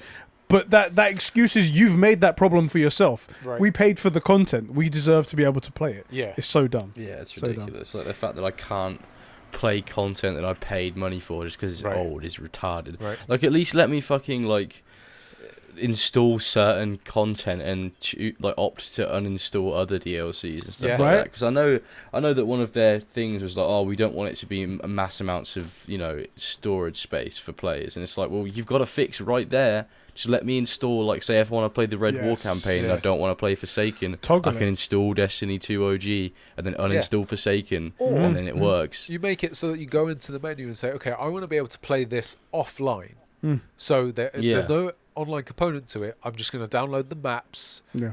and story, and I will play through it as if I was a single person, Yeah. and it's all you know, balanced for one player. Yeah. You know, Tell you, they've done something really wrong with it, and unfortunately, I think it's something that they've built over the years, and it's kind of built on top of another system and another system, and it's like a house of cards. Yeah. If they remove one thing, it's all just going to fall apart. So I think they Destiny fucked has themselves. always been a clusterfuck of just experimenting on how to change the way the game works. that is the thing, and I hope that they've learned from it, because I think that is the way games are going to angle to go. But like the first few ones are going to be rough. Like the first iPhone was not a good phone, Yeah. right? Mm. Touchscreen was crap. It wasn't any good. But like you build on it. You go, okay, what worked? What were the most used features? What were the complaints, right? And so the next game should be, okay, what did we learn from Destiny? And go on from there. Okay, what if we could have gone back, knowing where it went? What are things we would change? Okay, well, we would have planned that these things would, like, you know, when one door opens, another one shuts, Independently, kind yeah. of thing. Yeah, exactly. The way that like loading screens, you know, like those hallways that you can't go back from in games. Yeah. Right? The point of that is it deletes what was behind you and loads up what's in front of you, and it gives you something to do in the meantime. That was something that game developers realized they could do as they were progressing, right? Instead of doing loading screens. And so now, in that same way, if they say, if we look at the hallway as our progression, how are we going to do this? What's a good way to start that hopefully the next game Learns will be from. right, and it won't have like all these things where, well, we're just going to take this out, we're just going to vault that, or it won't make sense, it's not relevant. Well, you've got to have learned these lessons, right? Yeah. Surely. It's okay though, because they're owned by PlayStation now, so automatically they're the best game company ever, Big making the best games. facts. So there you go. Sony pony for life. And if they do another live service game like Destiny, make it so I can fucking matchmake into raids, please. That's the. Do you know, bruv? I'm glad I've got you on here, because fucking hell, these kind of grievances I could say, but Sheps wouldn't get it, and then it would just be me talking to myself Right. like a fucking idiot. That's how I feel when I want to talk anime. Exactly, Yeah. that's how it is. Because my God, I remember when that first came out, and I was like, cool, I can make a raid, and it's like it says next to it about 3 hours, and I'm like, Yeah. what? Yeah. And then And it's like guided games is still in beta, isn't it? still, It's been in beta since fucking 2017. What are they Still. doing? And it's one of those things where it's like, there's not a countdown where it's like in 3 hours will be put in the game. It says you need to watch the screen. When you're matchmaked, you have 30 seconds to click accept. So you can't even, you have to stay by the screen. You can't even fuck off and do something. Right. It's anyway, that's a. Well, like I hope a lot of Bungie's people got some learn. shit. There are some technologies out there that would be really good. Like, what was that game, the Ubisoft game, where there's like a pandemic? Division. The Division. I always forget the name. The Division had an amazing matchmaking system or That was party actually system. good. I It was brilliant. don't want to give Ubisoft credit, but that was something great. It there. was brilliant. Well, you're giving the developers credit. To be Yeah, fair, exactly. The people that put The- hard work the- into the games. Right. That system was brilliant, and they should use that, just like Apex made the ping system, and then everybody used it. Right. Yeah. That is something that people should rip apart and make a thing. It was so good. What was it? I only ever played the first division for about a week and then stopped. It was insane. It was just literally like your friends listed there, no matter where they are in the universe. If you're gonna join them, it just literally puts you in their world right next to them. Yeah. Boom, Yeah. done, sorted. It was not Easy. a question of, oh, are you guys on the same level? Are you doing this? Or where in the map are you? Or Let you're me not in the just give same you some- zone. You have to be in the right zone Right. for that. Oh, you're on a different server. Oh, a different server. We can't do that. It just load into that person's instance. Done. Right. And it was quick Yeah. as well. It was really surprisingly Yeah, quick. really quick, and it required little thought from us. Just one Yeah. button. Join, yes, you're in a few seconds. It was so good. Like, that is the way it should be done. How many times do we get dice games and like we're playing Battlefield or Battlefront, and we load in and we're in different servers or different games. Okay, well we're on the different side of the. Okay. Oh god. You're on the enemy and I'm on the. Yeah. What's going on? Okay, That's at least a big issue with Battlefield. We get in on the same side, but the server's full and we're both in full squads and we can't move. Yeah. You know, stuff like that. Like that, their system was really good. So Ubisoft has that. Take that, put it into like say an Assassin's Creed thing where you can actually play with your friends. It should just be one of the standard things, isn't it? Especially when you have so much success with it. And look, Fortnite took the ping system. Good. I think everybody else should take that matchmaking system, party system. But yes, it does seem like everyone has a problem getting everybody into like pug raids. You know, when you're just trying to pick up people to get raids, it's rough. It's really rough. Yeah, man, for sure. Fuck that. That's one reason why I stopped playing Destiny as well, because just trying to find people to raid with is so ridiculously hard. Yeah. Also, it's just more on console. The worst thing about that is the load times. The ship in an orbit. Oh my god! For fucking 25 minutes, just going like this. I play Destiny on PC, so I never had that. Ah, you're a fake gamer. Well, okay, on the original Destiny, I did have that obviously on the Xbox One. But as soon as I could play Destiny 2 on PC, I immediately changed over. Fake gamer, no problem. Fake gamer. Destiny is better on PC. I still wish I could play Destiny 1 on PC. Get that PC nonsense out of here, okay? We don't support PCs over here at the True Gamer Podcast. You were literally fucking talking earlier. Are you PC modding? Yeah. That's different. I was supporting PlayStation. That's different. Facts. He's still playing it the way God intended, using a DS5. The same way that I played Halo Infinite. Bro, what have you been playing? I didn't finish Plague Tale. I've been meaning to do that, but I loaded up Sifu. Ooh, yeah. I'm getting kind of a Kenner feel from it. Yeah. In the sense of like the combat. The block feels weird. It feels sluggish. Or worse, the enemies are sluggish. So it goes, I'm going to punch you. And I'm like, oh, this guy's going to punch me. I'll block. Punch. So it's like telegraphed attacks. I see. Right, and it's so like I'm specific. Like Dark Souls. Right, and I'm specifically trying to like parry you. Yeah. But like it's catching me blocking way too early. And one thing, I tried to remap it won't let me. The dodge is on the R2 and I'm finding I'm getting slapped about constantly trying to dodge with circle. Yeah. I just wish I just want to be able to just switch those two buttons. So that's really bugging me. Let's talk about Sifu, seeing as we're on this topic. Okay, I'm also playing Sifu. Cool. I played I beat the first boss on the first like hour that I played it, and I had a good fun with it. It's still learning all of the mechanics, like what the so there's a mechanic, George, you asked me about this, like what the age system is all about. Yeah. The age system is essentially that you're playing the game and you have a certain amount of life. You can only go up to a certain age. Yeah. Every time that you die, you age a little bit. So it's not like like how you have an arcade cabinet and you have 5 lives. It's essentially like that, where like you can only die a certain amount of times, and then once it gets to the end, you're done for life and you have to start all over again. But you power up game all the way from the beginning. You have to start from. It's a very cool concept, and I do like how brutally hard it is. However, I cannot master the parrying system, like the block that you're talking about. Parrying's really rough. So difficult. It's really rough, and you need it often to like break, specifically to like break up someone attacking you, or break that instead of them defending, because you can't really break through the defense, at least not with the current moves that I have. That you need to parry them so you get an opening to start an attack, and that's really frustrating. But to add to the system, it's not just 5 lives and then you're done. Every time you come back, you're more powerful, basically. Until the end, right? So like you're closer to getting sent back, but you're also having a little bit easier time with it. So it's a good take on like the kind of roguelite aspect.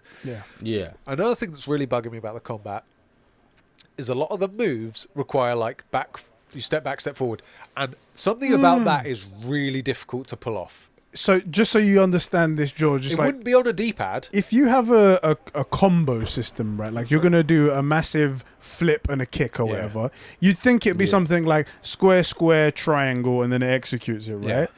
There are a lot of moves where it requires for you to do motions on the joystick as well. So it's like pull back, push forward, press square. And in the heat of the moment when you're being attacked by 3 people with Kung Fu, you can't execute those moves No. fast enough, and you have Just gotta to. get better, man. That sounds cool as fuck. It's interesting. But the thing about it as well is I'm not sure how much back from analog stick input you need, because it doesn't feel like you just go, you know, small, flick, flick. yeah, flick, flick. So you need to have. I feel like you need to have step back, step forward to like as if you're sort of building momentum. Yeah. But I don't know. It's not seeming to work super well at the minute. I do think it's a kind of thing where they'll probably patch it, and like the blocking will get better, and that will get better. Kenna's issue was that the parry window was really off for some reason, and they patched it. It was a lot better. Yeah. I think this is a hint of that as When well. did They they need to patch extend it a little bit. Sorry, is that? When did they patch the Kana issue? Because I don't What's even that? remember that being an issue. The what's parry Kana? issue. What's Kana?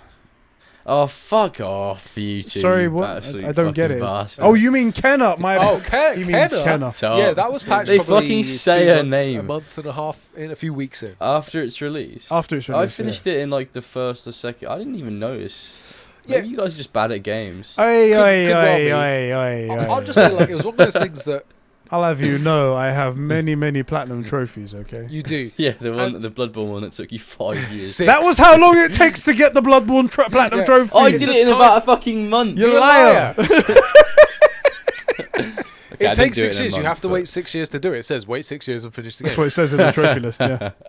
I will say that for me, this blocking issue is like a little bit more pronounced. So, like, we played Spider-Man PS4, and I was doing that as well, where I'm seeing a character go into an attack and trying to like dodge it early. I'm like, this guy's going to do this thing. I'll dodge or I'll block, and then I'm waiting. You know, so that is a thing that I do, but I'm like sensitive to it in that, like, the kind of thing, I wasn't wrong. The window was off and small, and this, I think the window is. There's something about. I think what they need to do actually is make the enemies just attack faster. The heavy attacks Yeah. need to. They do attack have a faster. swing. They're like, I'm coming in for you, and then it takes a bit of time. But maybe it's also something that we just need to get used to as well. Yeah, That's it something could be, as well. and I'm not putting It it, does down seem like because that. of it. Aside There from probably are some fixes they need to make, to be fair, but Yeah. with games, when you play them long enough, you start to just feel that flow state come, and then it's no longer an issue anymore. with that's the way I got through like my first Souls game, Bloodborne. Like I'd never seen it before, never knew anything about it. But then after feeling it and getting it, that's how you learn. Yeah. Other than that, though, I do think it's a really good looking game in terms of like its art style. Yeah. It's very cool looking, and the kung fu's just fucking great to look at. The choreography, Yeah. when you're doing all those Yeah. moves, you feel like a badass. It's I'm watching some gameplay right now. It looks really It's good. Yeah, like, so good. I was playing through the So good. tutorial, and I'm like, oh man, there's going to be a real lack of variety here. And then by the time you get through that whole thing, and then you're learning in that like almost shadow realm, where it's like defeat this guy, and this guy has a weapon. This is how you do that. Dodge Yeah. this. I'm like, oh, actually, there's quite a lot of, even if it doesn't ever improve from this, there's quite a lot of moves here. There's stuff to be doing, you know. So I'm definitely going to keep playing it for at least a little while, but it is more of a roguelike thing, which is just not my style. But Well, you've got a week from today until we get your favorite game Yes. sequel, Horizon Forbidden West. that's so right. let's fucking So excited! Oh my god! so excited to see Aloy again. It's just That's so exciting. sarcasm. Speaking of Sifu and how hard that is and Yeah. whatnot, I also brought George on here to talk also because he is a Dark Souls expert. He is an expert in all like Souls Yeah. game. Looking forward to Elden Ring. People have obviously brought up this conversation again that some games are just too hard and they're not accessible by everybody, and Yeah. there should be an easy mode for games for journalists because Yeah. they can't play video games and whatnot. They can't, can they? They can't. Journalists are they've shit only got games. 4 hours to do a full game review. To do so a full game review. I'm gonna quickly Only 4 hours. that's how much time some of these idiots put in, and then they're like, full game review. Yeah, I've played 12 and a half minutes of it. there's I played 12 minutes of 12 minutes. It's so good. You know, like, there were It's only 12 some minutes long though. there were some bad reviews that some websites gave, and I read them. I don't have them to hand. I wish I saved them. But their complaints were literally that it was too difficult for them to finish. And I'm like, okay, that's a point to bring up, but that's not the reason why you should give it a 4 out of 10. Are we talking about Sifu? Sifu, right now? yeah, Sifu. And that just brought up the whole conversation in the industry that people are like, you just want a game to be easy. A game can be good and hard. That might be its thing. Just because you found it difficult doesn't mean it's like the girl that made the review of God of War on PC and was like, yeah, unfortunately, it's not a loving game. And if she got like 5 hours in or something, it was. If you want a game that's loving and maybe would appeal to something like happy and whatnot, maybe you shouldn't play God of War. 7 out of 10. Maybe you shouldn't play God of War as if it isn't in the fucking title. God of War. She's like, people are flaming me in the comments, but I'm still really proud of this piece. Like, you obviously didn't play it because it's got one of the most tender stories ever. Exactly. It's why It was like we the love end it. is so emotional It's when so Atreus gorgeous. and Kratos let the ashes go on the top of the mountain. It's like, how is that the not whole an emotive bonding moment? story, and like those little moments are one of my favorite moments. Is when I think it's Alfheim, where you're on the boat and Kratos wants to comfort Atreus, and then pulls his hand away because as we know, he's Kratos, God of War. Everything he's ever touched, he breaks. He was a Spartan, one of the finest Spartan warriors as a mortal man, was a killer of men. Then, like, driven mad, and he won't do this to the one precious thing kills he his cares family, about. and then goes and spends 3 games killing the rest of his blood family, which are gods, including Zeus. Everything he's ever touched, he breaks. Everything. Yeah.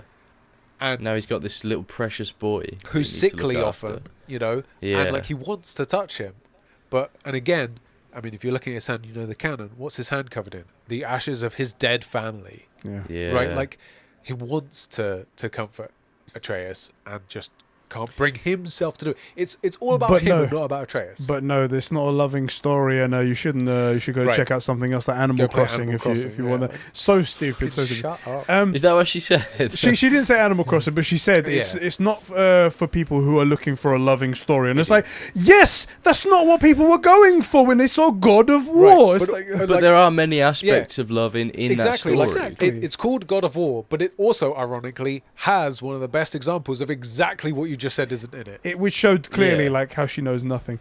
It was funny how, like you said though, afterwards on Twitter, she was like, I stand by my review. I'm it's still like, really proud of my work here. Literally everyone has called you out. Maybe do the correct thing and reevaluate what you've done. Play some more of the game, maybe. Play some more of the game and say, did I miss something here? Maybe. And maybe you did. I don't because understand you're how only 4 you hours can play in. God of War and not enjoy And not finish or it. at least appreciate How the do you not finish storytelling. it? We actually have a question from our boy Zaccaccino about why we love God of War so much, so we'll come back to this I conversation. just want to say the idea of like, games are too hard. No one complains about it specifically when it's like Dark Souls, Demon Souls, Sekiro. The point of those games is that they're a challenge. I mean, people did They do. People but were like, that's when what this Sekiro came out, they conversation's were about, like, "Oh, give it an easy mode, please. It's too fucking hard." It's not my kind of game, but I wouldn't want that. No. One of the reasons I don't play those games is I don't find being brutalized by a game fun, but some people do. Like, I don't get that. Oh my god, it's been 100 attempts and I finally beat this boss. If that happens, like, I don't get that elation. I'm just like, fuck, that was a chore, and I'm glad it's over. I don't get the yes, I beat it. I just don't get it. He doesn't get our feeling, George. He doesn't get our feeling. Right, That's how it is, man. That's okay. But the people that get it, I want that for them. Yeah. I want it to be a challenge. I don't want it to be painful, right? Yeah. But it should be a challenge so that they get that reward. I don't feel it, so I don't play those kind of games. Although I am interested in Elden Ring, and I don't know why. That's what I kind of wanted to tie into. I don't know why. It doesn't make any sense. So Elden Ring's getting everyone hyped. Sheps has never played a Souls game before, at least to the point where he's knows anything about it. We both have played Souls games, although I would still say George is still the authority on the matter out of all three of us. These people want games to be easy. We're all in agreement saying that this is bullshit. Yeah, no. What's your take on all of this, George? Go on, give us some thoughts. I would agree with you that it's games that are designed to be hard are very few and far between, and they're experiences that I remember a lot more than one that's a walk in the park. Like, there's a reason why I love the Souls games so much, is because I have these memories of first trying like a boss or like a secret boss and it taking me hours. The only argument that I understand towards making a game easier or having an easy option is for accessibility for people that may have disabilities that Yes. can't experience the game in a normal way. That's Because I different. would love for everyone to be able to experience Dark Souls on their level that they can handle. And obviously there's people with disabilities out there that probably can't play any of the Souls games despite being interested in them because of that lack of accessibility. That's different. And that's the grey area. That it's like, you know, if they add an easy mode for the sake of accessibility, am I just going to be too tempted at some point and go, oh, fuck it, I'll put it on the easy mode? Like, or, you know, is that going to... Are they going to design the game in a way where it is more accessible to people and thus compromising the original vision of what the Souls games are meant to be, if we're talking specifically about Souls games? Counterpoint. It's really... Yeah, go on. Frick people with disabilities. The official Conbrosations stance. For real though, like I think you're really completely right that most games are designed to be as usable as possible, i.e. to get the majority of people in and keep most of them. Mm-hmm. But I don't think there's anything wrong with having a Marmite game, and I also have seen a few very, very incredible disabled gamers beat stuff like Oh yeah, this. for sure. And people's kids as well. I've seen a 6-year-old beat something that went around. Bloodborne. It was Bloodborne yeah. he played, Oh my yeah. God. That kid So- played Bloodborne and he was like tracked on Twitter. The guy was videoing it and was like, Right. fuck, this is amazing. Oh, I remember that. Yeah, it was cool. I do remember. That And, was like, sick. I think there's space for Marmite games, and I also think that most of these guys, I think it would be really interesting to get like a smattering of disabled gamers and ask their opinion. Like, do you think that? Because must be really tough to be like, I'm interested in the game, and I wouldn't want to play it if it was easy, but I physically am not able to play it as it is. Yeah, you know. yeah. This is actually perfect to bring up because I know of a gentleman in the community. His name is Steve Saylor. He calls himself the blind gamer because he has an eyesight disability. Right. He's not completely blind, but he has a severely diminished That's a eyesight. pretty major one for gaming. Yeah. Exactly. He's like Kenshi from Mortal Kombat. Exactly. That's it. And he is actually waving the flag for accessibility features in gaming, and he goes on numerous podcasts and he talks about it. And he actually speaks to developers like what would be cool to be introduced and stuff like that. And he himself says, I don't want games to be easier. Difficulty is not an issue, but the ability of people with disabilities to consume those games, to play those games, is what it's all about. Right. Yeah, for sure. Sekiro might be the hardest thing in the world. Keep it exactly the way you've intended it, but just make it so people who have a missing finger or one arm or a foot or something, exactly, being able to access it, and Microsoft made that accessibility controller with the pads.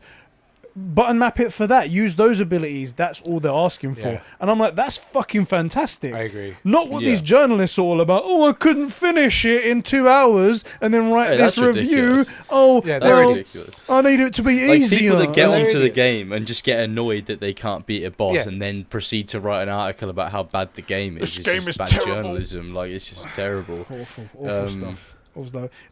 There's great people out there that just want to be able to play the game, and like you said, George, the accessibility is the one thing that goes like, that's a good point. We should be doing. Yeah, more that's of the that. only argument that I will take for easy modes in games that are meant to be hard. Yeah. Because at the end of the day, I don't think I'd ever use the accessibility options to make a boss in Dark Souls easier for me. Because that defeats the point of the game. I wouldn't ever do it.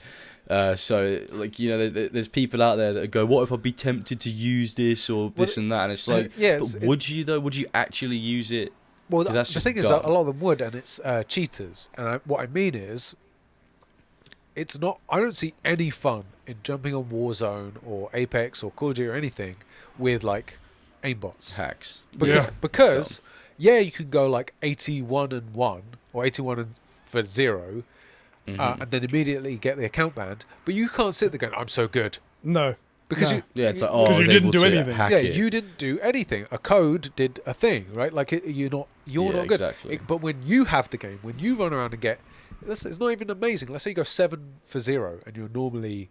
Did I just change settings? You might have just tapped it there. There you go. So it's gone. Like, if you're normally getting just your shit pushed in playing Call of Duty, and then one day you run around, you go 7 kills and no deaths, it feels amazing. And that's not even a very good score, but it feels great. Like, Yeah. you want that, and I also think. Oh, did my mic just die? No, I think you're okay. Oh, Shep's just cut out for me there. Yep, Shep's did cut you out. cut Did out you for me. do something? No, you're still connected. No, this unplugged. There we go. Are you back? I'm not back. Can you hear him, George? Is he speaking right now? Oh, he is. That's technical difficulties. No, I can't hear him. can't I hear can only hear him via your microphone. Okay. Can you check your Tap settings this as Uno. well? What, see if I can Inputs the see if shore. I've muted him or something. No, you haven't. It's definitely not on you. No, it's not picking up Yeah, anything. your thing's gone mad. What's that all about? It's not picking up anything. It's gone crazy. That's in. These are plugged in. That's so weird. Come on, oh, for Do you know what I'm fuck's gonna do? I'm sake. gonna remove this and plug it back in. Technical issues. That's to be expected, man. Yeah. Especially when I'm on this episode. Okay. It's booting. Should be on now. Can you check it? Can you hear me now, George? Yeah, I can hear you, man. Woo! Oh, thank God. Crisis All good. averted. There you go, guys. So to seamlessly cut back in, Yes. Yeah. like, I don't even think the easy mode's what most people want. No. I think the point No. is, like, I think the point of it is a challenge for those sorts of games, and I'm all for ease of accessibility in the remapping. Like, make it so that you've got one hand and 1 foot. Cool. You should make it so that foot pedals, there's an accessibility there for mapping or keyboard mapping or whatever it is. Because I saw a guy who had like use of one hand and then used his face for some of the other. It was amazing, and he beat some amazing stuff. And again, not games I care to play as a totally able-bodied person. Yeah. I don't give a shit. But I would certainly not want to take anything away from that achievement. Sean writes into our Discord server and he says, I don't think Sifu should have a difficulty selector mode, but they need to add something to make Sean, the second boss fight, a little bit easier because he's tough as fuck. Hey man, you just got to get good. That's what I've got to say. Get better better good. at the game. Yeah, like just get good. The fact that people give up so easily, just go, oh, I wish that the developers could just change this game so it's easier for me. It's like, no, fucking get better at it. That's the whole point of a game. Says, that's the thing. Even old games were hard as fuck. Yeah, like, even you just got to overcome it. Even I am looking at Elden Ring, which for some reason I'm interested in. And I have no idea why. Because you would think it would be Sekiro for me. No interest. Yeah, exactly. Yeah, for real. But I thought Sekiro would be the one. It seems like it'd be right up my alley, but it's old now, and I don't really care to do it. But Elden Ring's going to be game's old. new, and at least it'll be something new, right? Yeah. But I know if I'm going to play that game, that the boss is going to be hard, and that what I'm getting myself into is having to face a guy for an hour until I realise, oh, every time he lifts his shield, that one extra bit, that's when I've got to attack, right? I know I'm getting into that. I know that's what I'm getting with Sifu. Also, Sifu is an interesting one because as you die, you get more powerful. So it's sort of an inbuilt difficulty Helping you mode. out. It's like a fail safe. Right. Because So, if you're getting your shit pushed in, then you get more powerful. You should be able Right. to get better as you go along. Yeah. so Yeah. it's anyway. He continues. He does say, "I went on to the boss fight at age 29 and won at age 63."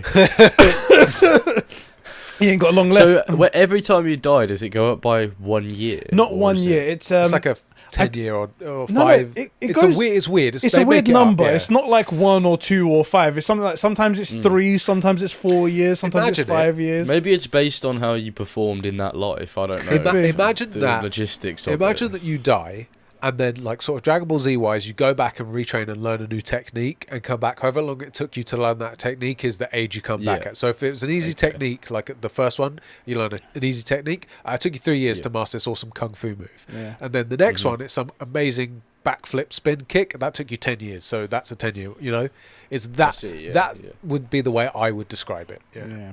Okay. It come back as age 63, and the highest age you can go to is around 70. Also, there's a trophy for completing the game by the age of 25 or younger. No, that's not happening.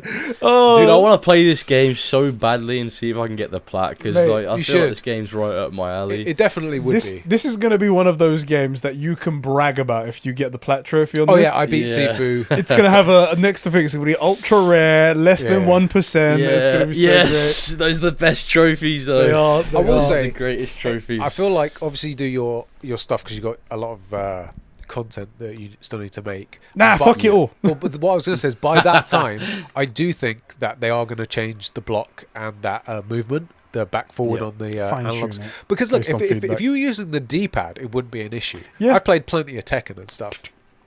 Not a problem. But it's something about using the analog stick. So I do think they're going to patch that, whether it's sensitivity issues or whatever. They will change it a little bit and tweak it, and it'll be a much more accurate experience, because at the minute it feels very rough, and also the range is really hard to judge. So like I tried to go for the leg sweep, I just kicked the middle of the air, the guy hasn't even dodged, I'm just nowhere near. So I do think they'll make a few adjustments to that, and by the time you come to it, it will be quite a good game.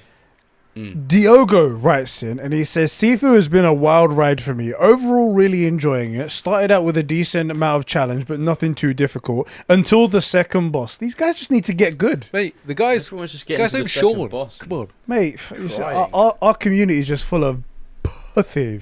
That sounds like Tigger from fucking Winnie the Pooh. Was there many Winnie the Pooh episodes where he was talking about pussy? Pussy. Yeah, he's always talking about pussy. I keep going back to the grind for permanent abilities. Oh yeah, that's something I should mention, George. When you die, you have the ability to use the XP that you've gained in that life to unlock abilities, and you can. The more you do it, the more you can unlock, and you can unlock permanent abilities if you choose to. But that's up to you and whatnot each time you die. But yes, But it did nothing to the boss, so I got really pissed off. Oh, he used an ability that didn't affect the boss. That's unfortunate. Mistakes were made. But that's part of it. It's the learning experience. Exactly. Everybody knows going into a game like this, you've got just wipe off the first 5 trying to figure out how he works, and then probably another 5 trying to figure out what abilities of yours actually are useful and when to use them. Yeah. Even I know this. After an hour to cool off, I went back to it and realized you can skip half of the levels due to items you're carrying over. I managed to beat the boss at age 41, which is great, and now I'm on the grind for more abilities to try and get Chapter 2 and try and get Chapter 2 completed by the age of 30. I think the difficulty spike at the end of Chapter 2 will turn people off, but the rest of it is really enjoyable. Not sure how much trouble journalists have had, but the boss is a real ball ache. Oh no, I don't think it requires difficulty mode. It's part of the challenge, as much as I hated grinding for the second boss at times. Again, another great individual who agrees with us, and that's the reason why he's great. That's right. I think that's exactly how we feel, and these people should just need to really understand that some games are hard, and that's just part of it. No one's forcing you to play it. It doesn't make the game bad. It just means it's not your type of game. Right. Get lost. Yeah, well, that's why I don't play. It's like the same. I see it as the same as like when someone goes, "Oh, I didn't like this story aspect," or "I didn't like the writing in this, so I'm not going to play it." Right. It's the same thing. Yeah. If it's too hard, it's not for you. Don't play it. I mean, Gerg, I've said this about pretty much all games journalists, which is I said that they're all journalists that got jobs in gaming. They're not connected to the material. Yeah. They're not connected to the media. They're not connected to whatever game they're reviewing. Like if I was a games journalist and I was given Sifu, it's not my kind of game, right? No. Like that, it's not for me. But that's the job, and I would look at it as a gamer and go, okay, play through it, actually experience it, and go. Although, as a personal thing, like I don't enjoy roguelites, it's not a type of game that I enjoy. This one is really interesting. I really enjoyed the art style. I really enjoy the take on this. I really enjoy the take on the roguelite of the multiple lives, but you come back stronger. If you're new to it, this is probably a good way to start because it's got an inbuilt difficulty modifier. As you die, you come back more powerful. But be warned, the second boss, Sean, is really quite difficult. At least he was for me. You just completely did a better job than any of those fuckers ever did. Right, but that's because I care about gaming, and there are you've recently been playing Age of Empires, right? Yes. Again, I'm not into those like RTS type games, but if that was what was put in front of me, first of all, I'm going to put probably 20 to 30 hours on it at least, right? I'm going to play through whatever campaign's in there, if there is, and I'm going to go online and see what it's about. And I'm going to say, as of the first month of the game being out, You want to be playing this race and probably building up your artillery because that's the way it's winning at the minute. That might change, but I did the first mission. I didn't like the narrator. 4 out of 10. right, exactly. Oh, this game could do with better graphics and some more cutscenes. Also, I'd like a first-person mode. Like, you're a fucking idiot. You're an idiot. That's not the game. You're an idiot. Okay. Also, I've been playing like God of War and Uncharted Thieves Legacy. Thieves Legacy Collection. What's it called again? On the PC. Yeah, whatever the hell it's called. I've been playing it and I've been enjoying the crap the PC out of or the those. PS5? So that one's only out on PS5 at the moment, Okay. the Uncharted one. But I've been playing God of War on PC. Loving both of them, but I'm having to juggle all 3 games now. Yeah. I need to get it done this week because, as I said, Horizon Forbidden West coming out. I'm going to be locked into that. Yeah. Especially because then I have to get it done in a week because then Elden Ring comes out. It's like, God, too much. There's too much going on. I'm scared. Yeah. I'm scared too. Hold me. I should have a bit of time around then to actually get some hours on Horizon and then, weirdly, Elden Ring. What? Are you getting the physical disc for Elden Ring? Elden Ring will be physical for me, but with Horizon, we figured out as well is going to be a digital code, so you can. I'll get it, and I will put a good few hours on it, and hopefully, I'll be completely. My feelings of Horizon Zero Dawn will be completely washed away because I really want to love Horizon. I really do. I love the aesthetic so much. Oh my god, I love that post-apocalyptic feel. It's one of the reasons I love The Last of Us so much. I hope it turns you back because I would like it. Obviously, if you enjoy games, but obviously because it's a franchise that's going to be around for a little bit. It looks like, and it would be good to have that another game that you do like. And I'll still lie. I'll absolutely argue with Tyler until I'm blue in the face about how shit Aloy is. And that's never going to change. No, even if she's perfect, and she should be perfect. I really want her to be. You're still going to lie to Tyler's face. Oh, yeah. Like, nah, mate, she was awful. Yeah, shit. The worst point of the game, even if she's amazing. Yeah, you know? just point out that bit when she did that, it was awful. Yeah, I didn't get it. The crescendo bit, shit. Just Vit messaged me and asked me this question. I do actually plan to play Horizon Forbidden West on stream for the first 3 days that it's out, so Friday, Saturday and Sunday on Twitch. So if you want to come by and you want to see that, if you want to hang out with me, feel free to come do that. Obviously, so but if you want to play it yourself, that's fine. You're not going to commit to finishing the game. Yeah, because mistake. I did that with Ratchet & Clank. I still haven't finished it. I'm an hour away. I know it. You can't commit to finishing a game on stream. Yeah. George knows all about that as well. Yeah, Bloodborne. Destined to never be done. Right. Okay, let's move on to one of our topics then, okay? So this is the Halo Infinite topic that we had before, and I've just sent you a link in the chat over here. This article is from Forbes, so it does counter what you sent me from, what was it, Gaming Intel, you said? GamingIntel.com? I did find another article that's a lot more detailed about Infinite's Xbox player count. Okay, well let me read what I've got here anyway. It appears, based on Paul Tassie's writing from Forbes, that Halo Infinite isn't doing too well. It has dropped out of the top 5 played games on Xbox and out of the top 100 games on Steam. Oof. The player count as of yesterday, as I checked, was at 8,000, the lowest point, and then 20,000 players. But as we checked today, it was more like 4,000 at its lowest point, which is not great for a game that's available on Xbox and PC and previous generation consoles For free. and free to play. And the campaign is available at its lowest price ever on Game Pass, essentially free. What the fuck has happened to Halo? Well, I can answer that question. Go ahead. It's 3 digits. Oh, yeah? I've been asking that question. 343. 343. There we go. We got the answer. Guys, we know the answer. Tell me I'm wrong. George, tell me I'm wrong. Is it not arguably Microsoft? I think the devs at 343 do care a lot about this. I actually agree with you. Infinite. I bet they have a lot of passion. That's what it seems like. You'll be hard pressed to find anyone that doesn't love Halo. Yeah? You haven't even finished it, and you can see it. I right? can see definitely the times that I played Halo 1, I'm in Halo 2 at the moment, and from what I played of Halo Infinite at the beginning section, I haven't unfortunately gone past that. I'm like, I can see why people like Master Chief. Yeah. He's a cool guy. He's a badass. Yeah. Yeah, it's amazing. By the way, I'm not joking. Even if you finish Halo 2 off stream, do not start 3 until I send you the promo material. You want me to watch the trailer the way you watched it back in the man, day? they made like the OG reveal. Yes, of Halo 3. and like the documentary that they made. They made a documentary of soldiers that fought in the battle. Oh So it's like, if you see, like, have you ever watched Band of Brothers? no.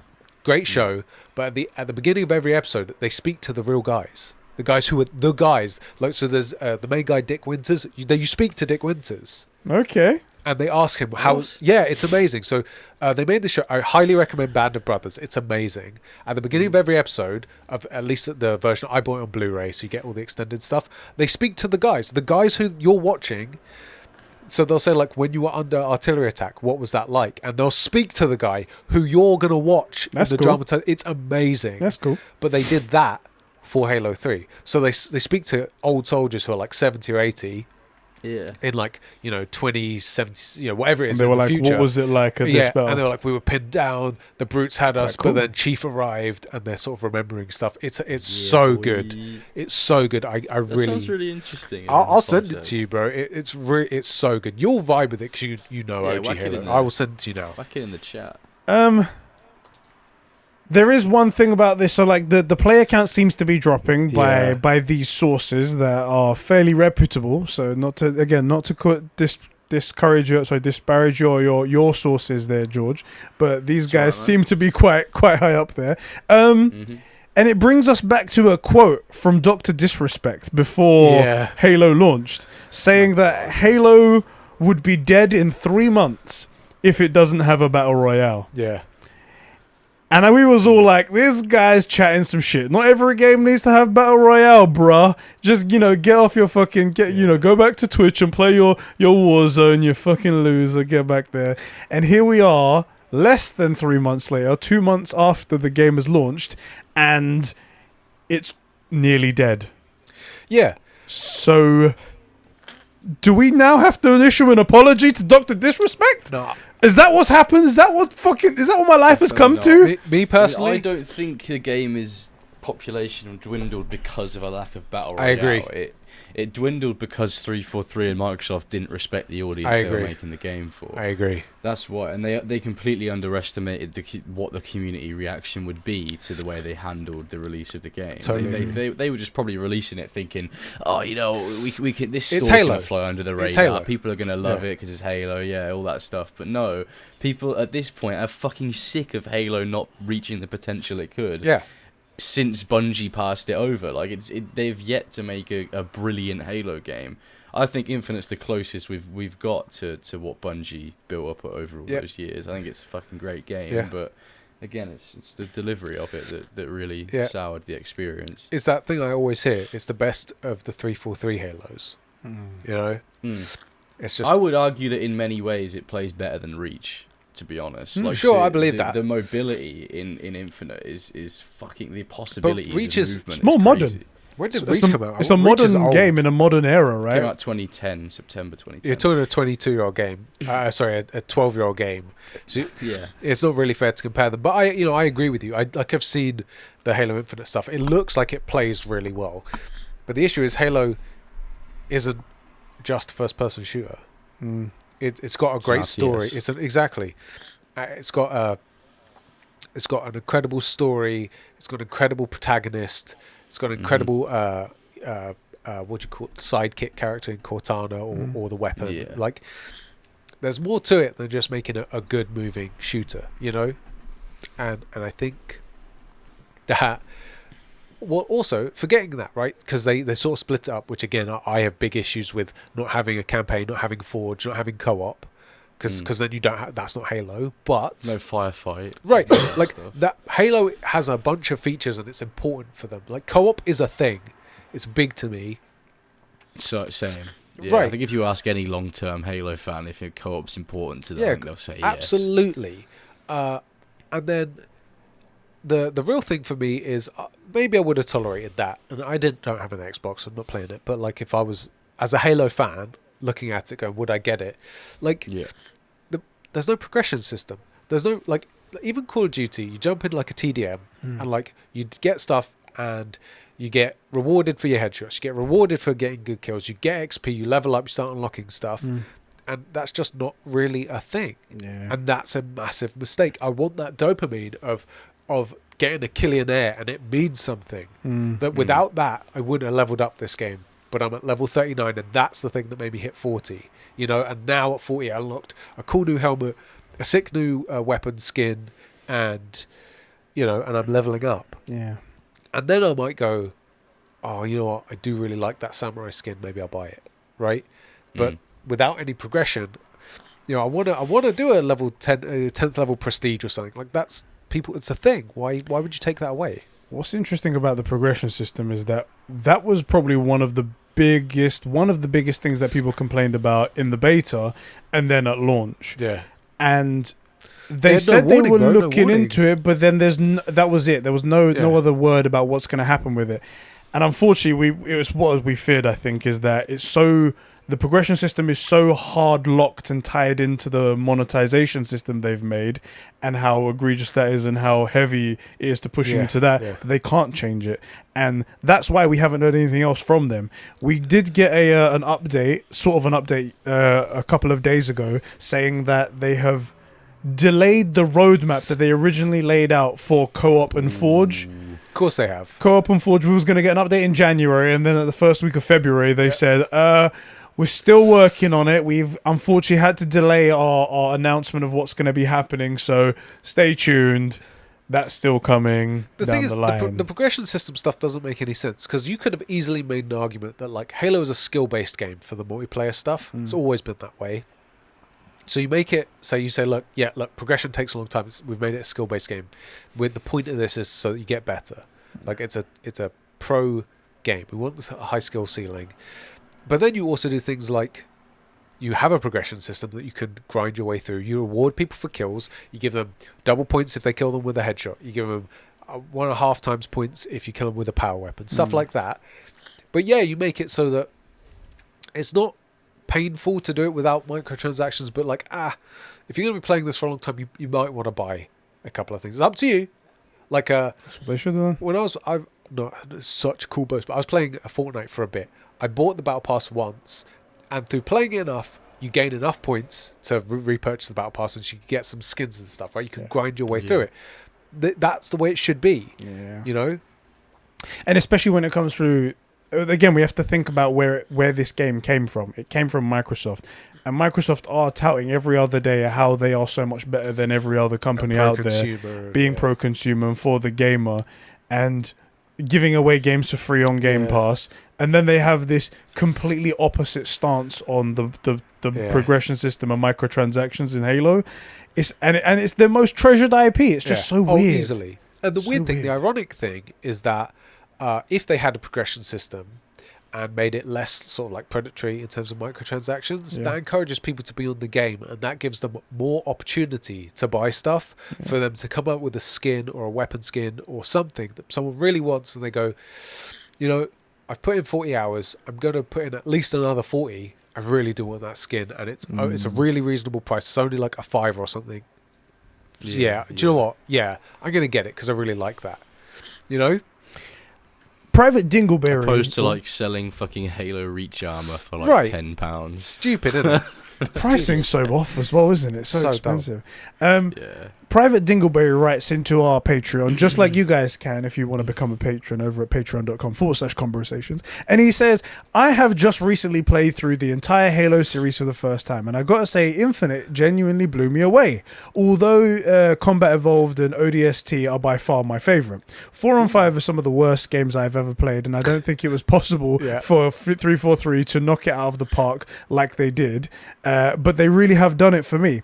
I haven't done too much multiplayer, as I don't have much time, but I find it very sad that the game is full of microtransactions and has a shit progression system that caters towards buying more stuff. Halo is certainly very special, and I thought maybe it would be one of the few games not to go the very shady way of shady practices, but it turns out it's not correct. It's so sad because the passion that he has for Halo in that beginning part, also, and then the disdain afterwards, I've got that aftertaste of crap in my mouth. So interesting that he picked CE and ODST as his two favourites. Yeah. For me, I think most people would generally say that 2 and 3 are the best of the lot. Really 3. But which is not to say 1 and ODST, but I didn't vibe with ODST personally. I loved ODST. And it's good. For me, playing Halo, I don't want to fight the Covenant. I want to kill the Covenant as Master Chief. You don't want it to feel specifically, like a or struggle. as a Spartan. By the way, you muted yourself, but you won't be able to hear him now. Oh God, I'm so stupid. Like, Do you know what? I think we should stop playing as Master Chief and play as that guy Locke. Seems like a pretty cool guy. yes, absolutely. See, I actually miss Locke in a way. Oh god, Like, here the we fact go. that there was no reference to anything that happened in Halo 4 or 5 in Infinite. Like, well, there was some references, like Cortana dialogue and stuff like that. But, like, there's no reference of Locke or Team Osiris or anything like that. And that just seems to me like they're trying to ignore It's a trigger it 'cause word. people didn't like it. It's a trigger word now. It's like saying The bomb on a only plane. You reference can't to say Locke. Like, the only reference to Locke in Infinite is his helmet can be seen attached to, like, a brute boss's shoulder. Yeah. Which obviously insinuates that he's either dead or captured by the Banished. I would. This may be a hot take, but in future expansions in Infinite, I wouldn't mind seeing Locke again. Like, it's not his character that made me hate him; it's the game that he was in. Yes. It's because it was missold, right? Absolutely. They pitched it as Oh, it's Master completely. Chief, guys, and then you're like, "Well, where's Master Chief?" Yeah, you play as the guys hunting Yeah. Master Chief, and by the way, you don't hunt Master Chief. Yeah. Like, Yeah. What a dumb thing to say. like, it's like saying, "Oh yeah, we're gonna go hunt Kratos or Doom Guy." Yeah. No, you're not. You're just Yeah. not. And It's ridiculous. and it would have been good. It would have been a better game if you started out as Locke, right, and Team Osiris, and then you're sort of jumping between the two perspectives. You come back at your Chief Locke, and then Locke and his guys realize you're not on the right side of this. That would have been the game, but that's not what they did. And you spend so much time, like, you don't hunt Master Chief. And you saw that promo thing, which is why I messed up. I thought you were playing the wrong game. Yeah. Where at the beginning of CE for the Master Chief collection, you get that clip of Locke speaking to the Arbiter. On to Halo 2 at the beginning of Halo 2. God, it's so good. That bit, clip is yeah. great, and that would have set that. I thought you were playing 5. Yeah. That's why I By thought mistake. you'd loaded up the wrong game. Because I guess in the timeline I was confused because that's totally possible. I would do that. it is totally possible. And I think because when when the Master Chief collection came out, 5 was coming out, so it's promo for 5 at the beginning of. So I got that wrong, but that's a good one because you've got one of the second most badass guy in the galaxy, the Arbiter. Who have you played as him yet? Do you know him yet? I know of the Arbiter, yeah. Yeah, he gets that armor in it. Absolute monster. Everyone's a Badass. heretic. So Heretic, good. heretic, Oh, heretic. man, he's got such a great arc as well. His story arc It's is so brilliant, fucking and good. he's such a badass. He's basically Yeah. like the Covenant's version of Master Chief, right? He's my favourite Halo character. He's for so sure. good. He's so fucking good. He's so good. I bet absolutely he's my love boy. this guy. And he's speaking to Locke. Locke has to know who Master Chief is. Must do. Yeah. And then he's speaking to the guy who spent most of his military career trying to fight Master Chief and then flipping sides. And this guy says... Spoilers, Jesus. This guy says, shut up, bro. This guy says, no one hunts Master Chief. Right? Yeah. He says, like, So good. in that promo, he says, did you call him the demon as an insult? And he was like, yeah, but also as a compliment, right? Like, this guy is a force Yeah. of nature. No one, like, Locke cannot have taken this mission seriously. The writing doesn't make sense. Locke's not bad. Team Osiris aren't bad, like, as characters. They're just misled by Oni, aren't they? They're misled by Is it Oni. Oni or is it the UNSC? As UNSC, Does Oni still exist? I forget. In Halo 5? but, like, Yes. basically they're misled, but they have to know who they're going after, right? And like, they hey, have to be Let's chase an earthquake. No, that's not how that works. right. Right, you're just like, oh, it doesn't. We're gonna go fight a volcanic eruption. You know, Yeah. like it doesn't make sense. And then they must know what's happening halfway through the game. They must realize, first of all, we can't do this. Yeah. Right. Mm-hmm. And then second of all, like some of the stuff we're being told isn't adding up.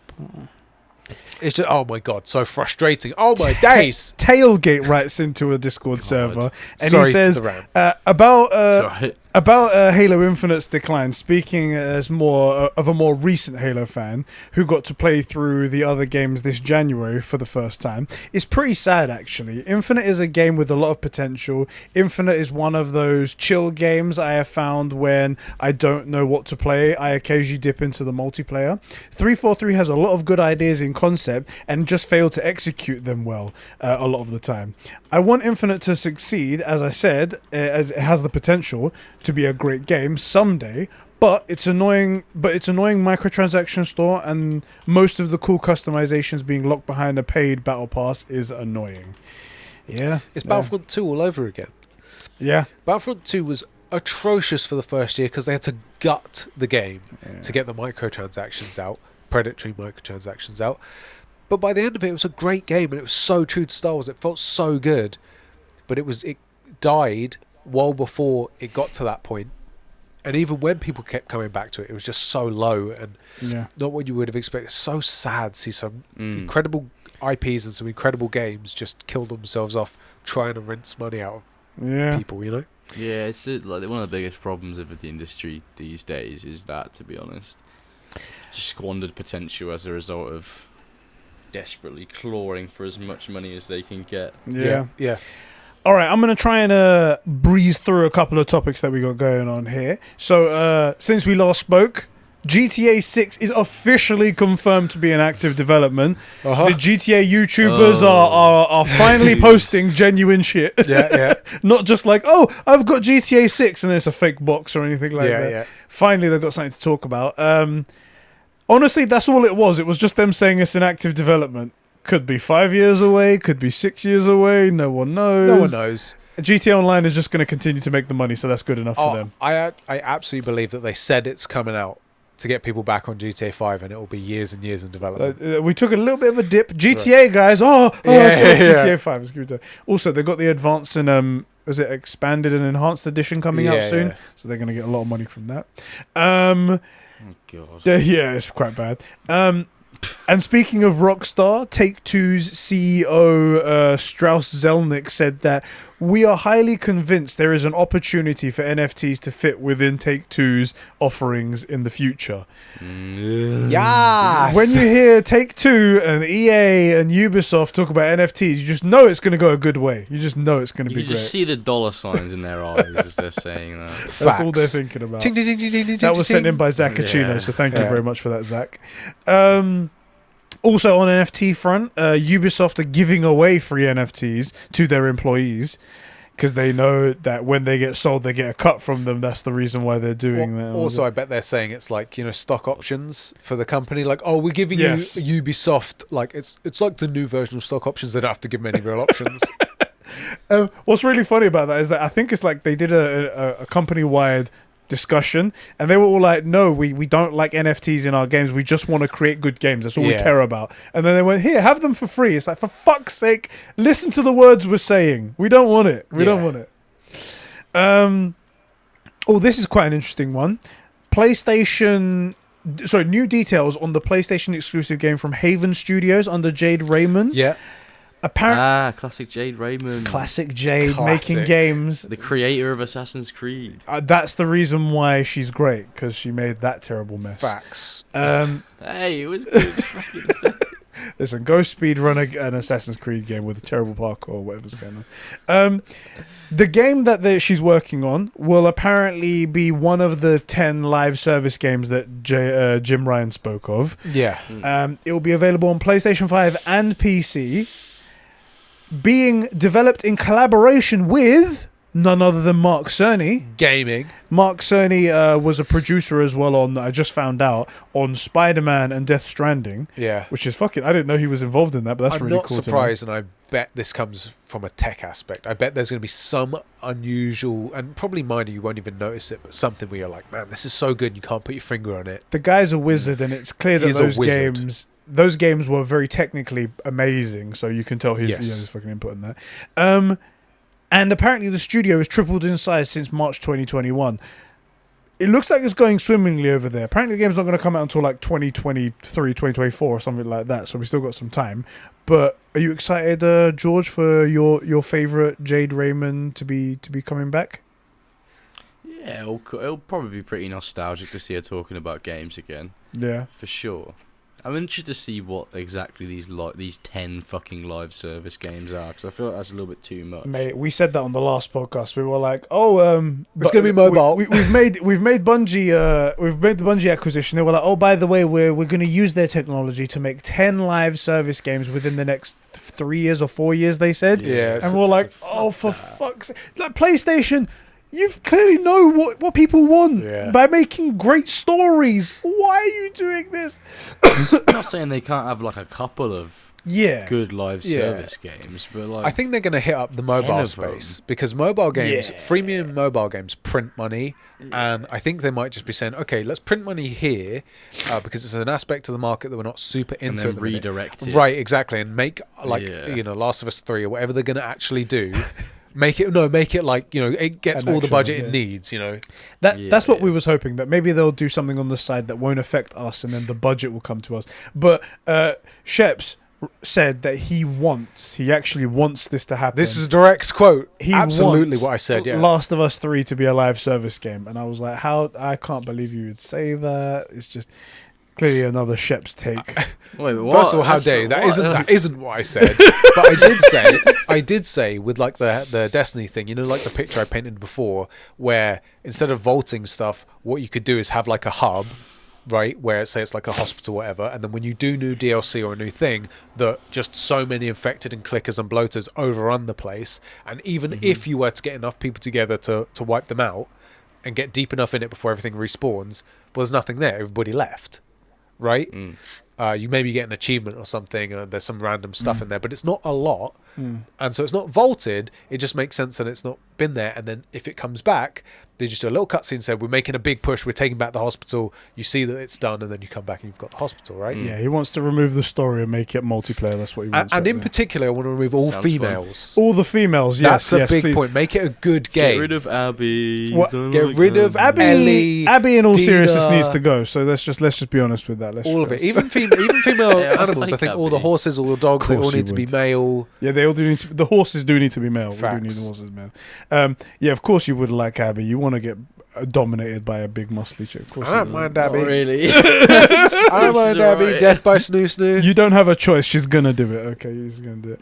Oh god. I So- can't. Let's get some more Abby, so then I can jump on the bandwagon and send Laura Bailey some death threats There for you no go. reason, That- for being an no. incredibly talented actress. You are extremely talented, but die. Right.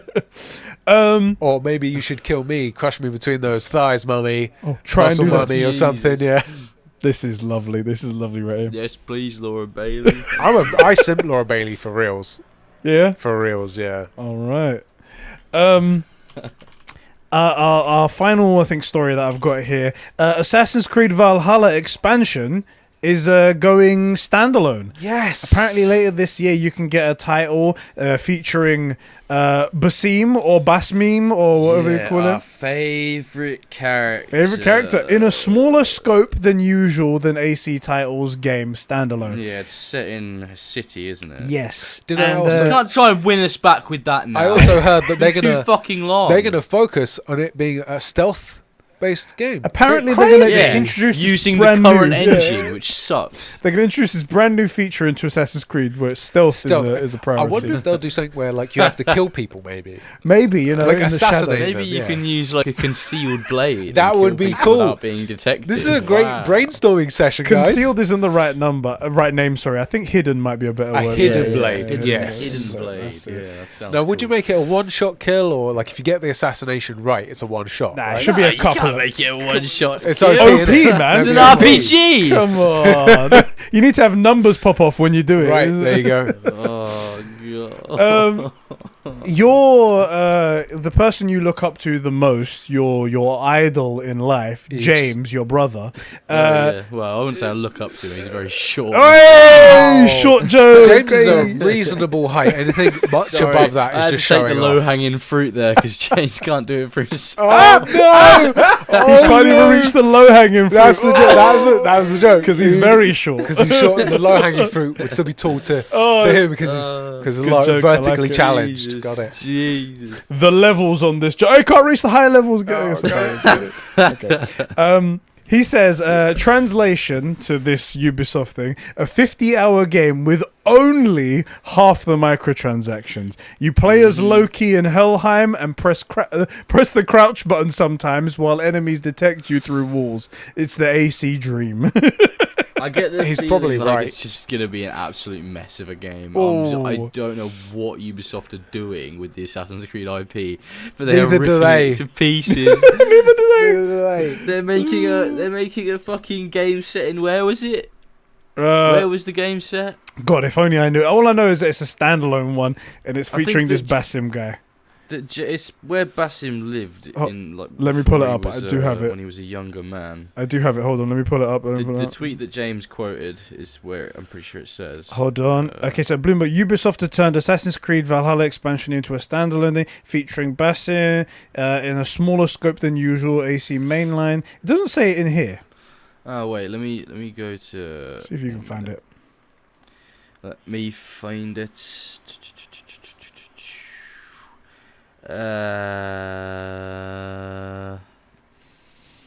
Here it is, I think. Yeah, it's set in Baghdad. Oh yeah, that's capital of right. modern That's day right. Iraq. That's right. It's codenamed Assassin's Creed Rift. How does and that? you play as Basim. One of these comments under here from this guy called Pio that I follow. Smaller Ubisoft game equals normal sized game that doesn't take 16 lifetimes to beat. Right. It'll be a 30-hour game. Oh, so Yeah. It'll be a 30-hour game if you buy all the microtransactions. yeah, you got to input some money. Ugh, fucking Just disgusting. shit game. I can already say it's going to be a shit game. Yep. I mean, It's just I could just tell. And then they're gonna release Assassin's Creed Infinity, their live service piece of shit. Oh. And they're gonna shit on everyone. This is their last ditch attempt to get people on board before they drop Infinity. yeah. This is all I want from Assassin's Creed, just live service. That's Yes. Yes. What it was made for, you know, the single player immersive storytelling action adventure experience. That's just what Assassin's Creed was made for, to become a live service game. There That's you the go. That's what it logical. was made for. It's the logical growth. You guys should not have brought this up. It's gonna be never ending. Exactly. Oh god. You can't ask me to talk about Assassin's Creed. That's like asking Robert Downey Jr. to reprise the role of Iron Man. I love it how any podcast that you guys do on the Four Pillars, it always does come back to Assassin's Creed. It's because we can't fucking help You can't ourselves. I escape don't know it. what it is. I don't want to listen to Assassin's Creed, but then I'm forced to it now. Imagine how people can always come back to the same topic. Not like us. We never talk about, say, Batman versus Superman. No, Never not the mention Snyder that. cut. No, I'm not gonna do that. Everyone has their own thing Yeah. that they come back to, and Just they a guilty rant pleasure about. in it. Yeah. Yeah. Yeah. All right. There's not much pleasure left in Assassin's Creed for me. It's just guilt. That's it. You could just feel the defeat in his voice. It's just a broken man. That's it. I am. Oh, that's why he's turned to Souls games. He needs That's right. punishment to feel anything. Yeah. Right. I need penance for what I did. Playing Assassin's Creed for all those years. Let's talk about our last thing. So this is a question that was sent in by our boy Buttermilk Jesus, aka Zacchino. He wrote into our patreon.com/conversations, just like you guys can. And he says, all right. How's it going, beautiful nincompoops? It's like a compliment and an insult at the same one. I don't know how I feel about that. Backhanded, but okay. I swung by Eddie's DMs, and he's got a little smirk face there as well. But he insisted I make this a topic. I told him to write in about this because I think it'd be a good discussion. This made me feel as though he might need help from his sidekick to drive his point home, but alas. I was curious why you guys insist that God of War 2018 is the greatest game ever made, because you just say in it and never explain it. I feel like we make little points every now and again, but we don't actually go out and say all of it. So I thought it was a good explanation. He goes, now to me, it's a phenomenal game, super polished, story is very well put together, an overall tight package, and he puts a what's the emoji? The eggplant thing. Eggplant emoji right there, tight package, good done there. However, it does nothing to differentiate itself from other contenders. It innovates in nothing. Senua's did a single-shot camera before God of War, albeit a smaller scale. But y'all would know nothing about that because #fake gamers. Excuse me, if it's not on PlayStation, then it's not a real game. Facts. Excuse me right there. Like Starfield. Exactly, Facts. not a real game until it comes to PlayStation. Thank you, Gerg. And though my recent playthrough where there were little nitpicks that I picked up and that are present throughout the entire game, Like, why the hell do you have to sprint again from stepping off a small ledge, and when you put your axe on your back as well? I've noticed that's really annoying. Those parts where there are like 5 to 6 ledges in a row are clunky as fuck. Although lack of combat finishers. And just enemy types in general, and the map is horrendous. Again, relatively minor gripes to a fantastic game, but I just think what game are we talking about? God of War. Apparently, we're talking about God of War here.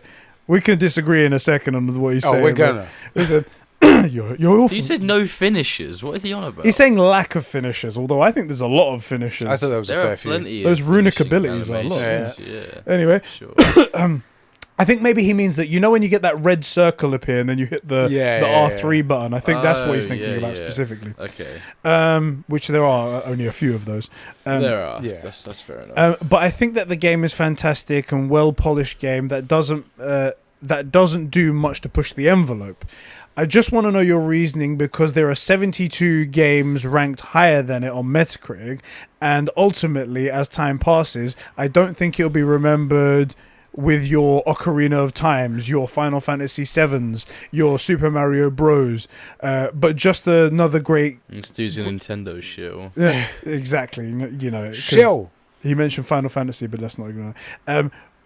but just another great game to play in the abyss. Anyway, it's late and I've waffled on, probably forgetting some games and some points, but she's all right. She'll be all right. Love you. All love, boys. Keep up the effort. Proud of you. Heart. Oh, gaming. You're an idiot. You're a freaking moron, aka idiot. Zacchino. You're right, it won't be remembered with your Ocarinas of Time. It'll be remembered better than them. Exactly. It'll be remembered with the God of Wars. Exactly. And the Red Dead Redemption 2s. Let's not go that far. I mean, Facts. It'll be remembered with Red Dead Tuberculosis 2. But the other thing is, like, the game is effectively like a button bashing, you go up, you beat stuff up, right? Mm-hmm. But that's not what we're talking about. Although the combat's great and there's a lot of fun stuff and it's a good visual experience, the thing that makes it the best game ever is the story. Yes. The bit where he says over here where like it doesn't exactly push the envelope, it doesn't do too much to push the envelope. Yeah. I heavily disagree with that, because you're not looking at the part you're supposed to be looking at. Like we said earlier about Sifu being extremely difficult, and there are games that are extremely difficult, and that's okay for them to be that way, and it may push the envelope in combat or something like that, but it doesn't push the envelope in something else. God of War pushed the envelope in how epic and how amazing and touching and how you can connect to a story. That's what it pushed the envelope. The storytelling, for sure. I think it pushed it in a massive way, where other games haven't, and other games may have done other things that push the envelope, but this does this one, and that's why I believe it was the best game ever, because it hit me in such a way that I'd never felt in previous games. I do agree that it has gripes. It's not a perfect game. That's why we've never said it's a perfect game. We said it's the greatest best game, to us, and it is all opinion based. Yeah, of course. But I've never Our opinion's felt correct. Yeah, exactly, and that's the main thing. But I've never felt a game that has made me feel the way that God of War has made me feel. There's been close contenders like Red Dead Redemption and other games like that, Last of Us, so and so on. But this game pushed the envelope to me in the story wise in such a different way. I couldn't believe that a brute as big and as rough as Kratos could ever feel the things that he feels in God of War and connect to a child. At the first time that I played it, I had no experience with connecting to children, and it made me feel something for a character like that, when previously I thought children companion characters were just annoying. I think it did push the envelope in those regards. Not to say that you're wrong or your gripes aren't valid or anything like that, or maybe you feel differently and that's cool, but that's the reason why I found that it was the greatest game ever, because it awoken something inside of me that I never thought was even there, or could even think about, couldn't relate to. That's my personal opinion. Other side of that coin, if you take something like Ghost of Tsushima, which is as good as God of War looks, it's a prettier game. It's designed to be. The combat, I think, did push the envelope. The combat in that is so amazing. And why isn't it as good? No story. Story's okay, but like, Jin's not the most relatable guy. He's great. It's a great story, but like you it just doesn't matter all that much. It has the best parkour system, but the story, let's say. Exactly. There literally is no parkour system in Ghost Like, of Tsushima. but like that's a game that did that. It pushed the envelope for the combat system, which was amazing. It's visually gorgeous, but it fell down in the story. Where God of War, so the combat is nothing like quote unquote, it's nothing new, but it's very good. It's very well done. It's robust. Yeah, it's very good combat. I I fully agree, but I don't think I never played God of War and went, oh my god, I can't believe a game like this exists. I've played games like that that, right? But what set it apart was the story that was being told, the way it was told. The one track, the one shot thing has been done before, but God of War, first of all, made it mainstream and did it best. And importantly, it told us the character. It told us a very human story about two people, about a bunch of people, and that was the point. The point about video games is you get to experience the story, whereas in a movie you get to watch the story, right? And that's really where God of War stands out. Are there games that push the envelope more? Yeah, but they don't speak to you in the same way, you know? Yeah. I'm clutching my my Leviathan axe right now as I'm we clutching speak. your wood as well. Clutch my wood, baby. Just the Clutch tip. Yo, God, I'm tip glad we of don't have webcams on right now. Well, I mean, we do recording it, but I mean, not on Discord. don't worry, I'll send you the footage afterwards, and you can. That's you right. can see it. Don't worry, God. I'm stroking my wood. Oh, Jesus. Do you want to add anything to this, George? Because obviously you agree that it is the greatest game ever made, and Well, I don't. I think Red Dead Redemption 2 is better in terms of storytelling. You're definitely but you an did idiot. get ratioed that one time by me. So I mean, let's just you let's point didn't that. fucking ratio. I think me. I did. You did not I think I ratio did. me. There's not one time where that's happened. He claimed that he got ratioed, and it's on the internet, so There you I go. believe him. Go ahead. Oh God, we all need to touch some fucking grass. Maybe a bit. Maybe a bit. Well, Go touch some I've got evidence I've touched grass. Yeah, I've got evidence I've fucking touched grass as well on the WandaVision stream. I like that. That's very good. Thank you, Gerg. You actually made me laugh. Nice one. Oh God. Go on, George. But yeah, what was I going to say? God of War. To know your you're too high feelings. to remember.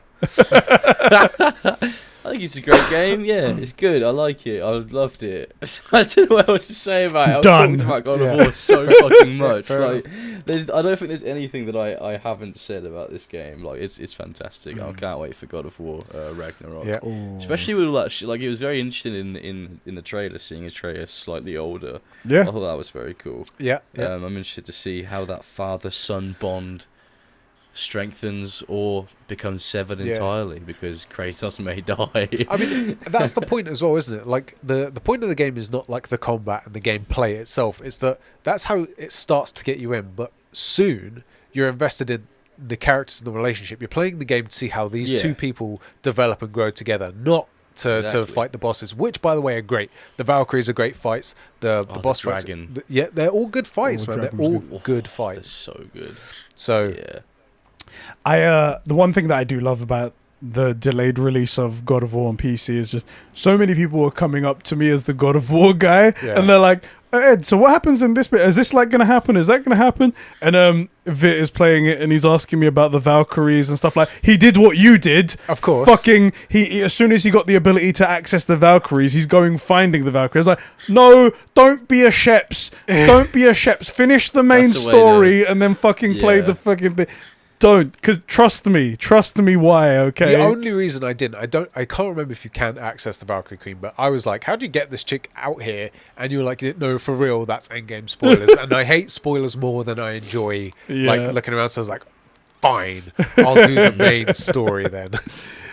I hope that sufficiently answers your question there. Obviously, it's all opinion based, Zach, and your opinion can be different, and it will be trash. incorrect, obviously. Of course. But it could be fine, and my opinion is different. I'm not gonna. Okay, actually, I do that all the time. I was gonna say I'm not gonna disagree and like go at you, but I do that all the time on Twitter when people say that anything's better than God of War.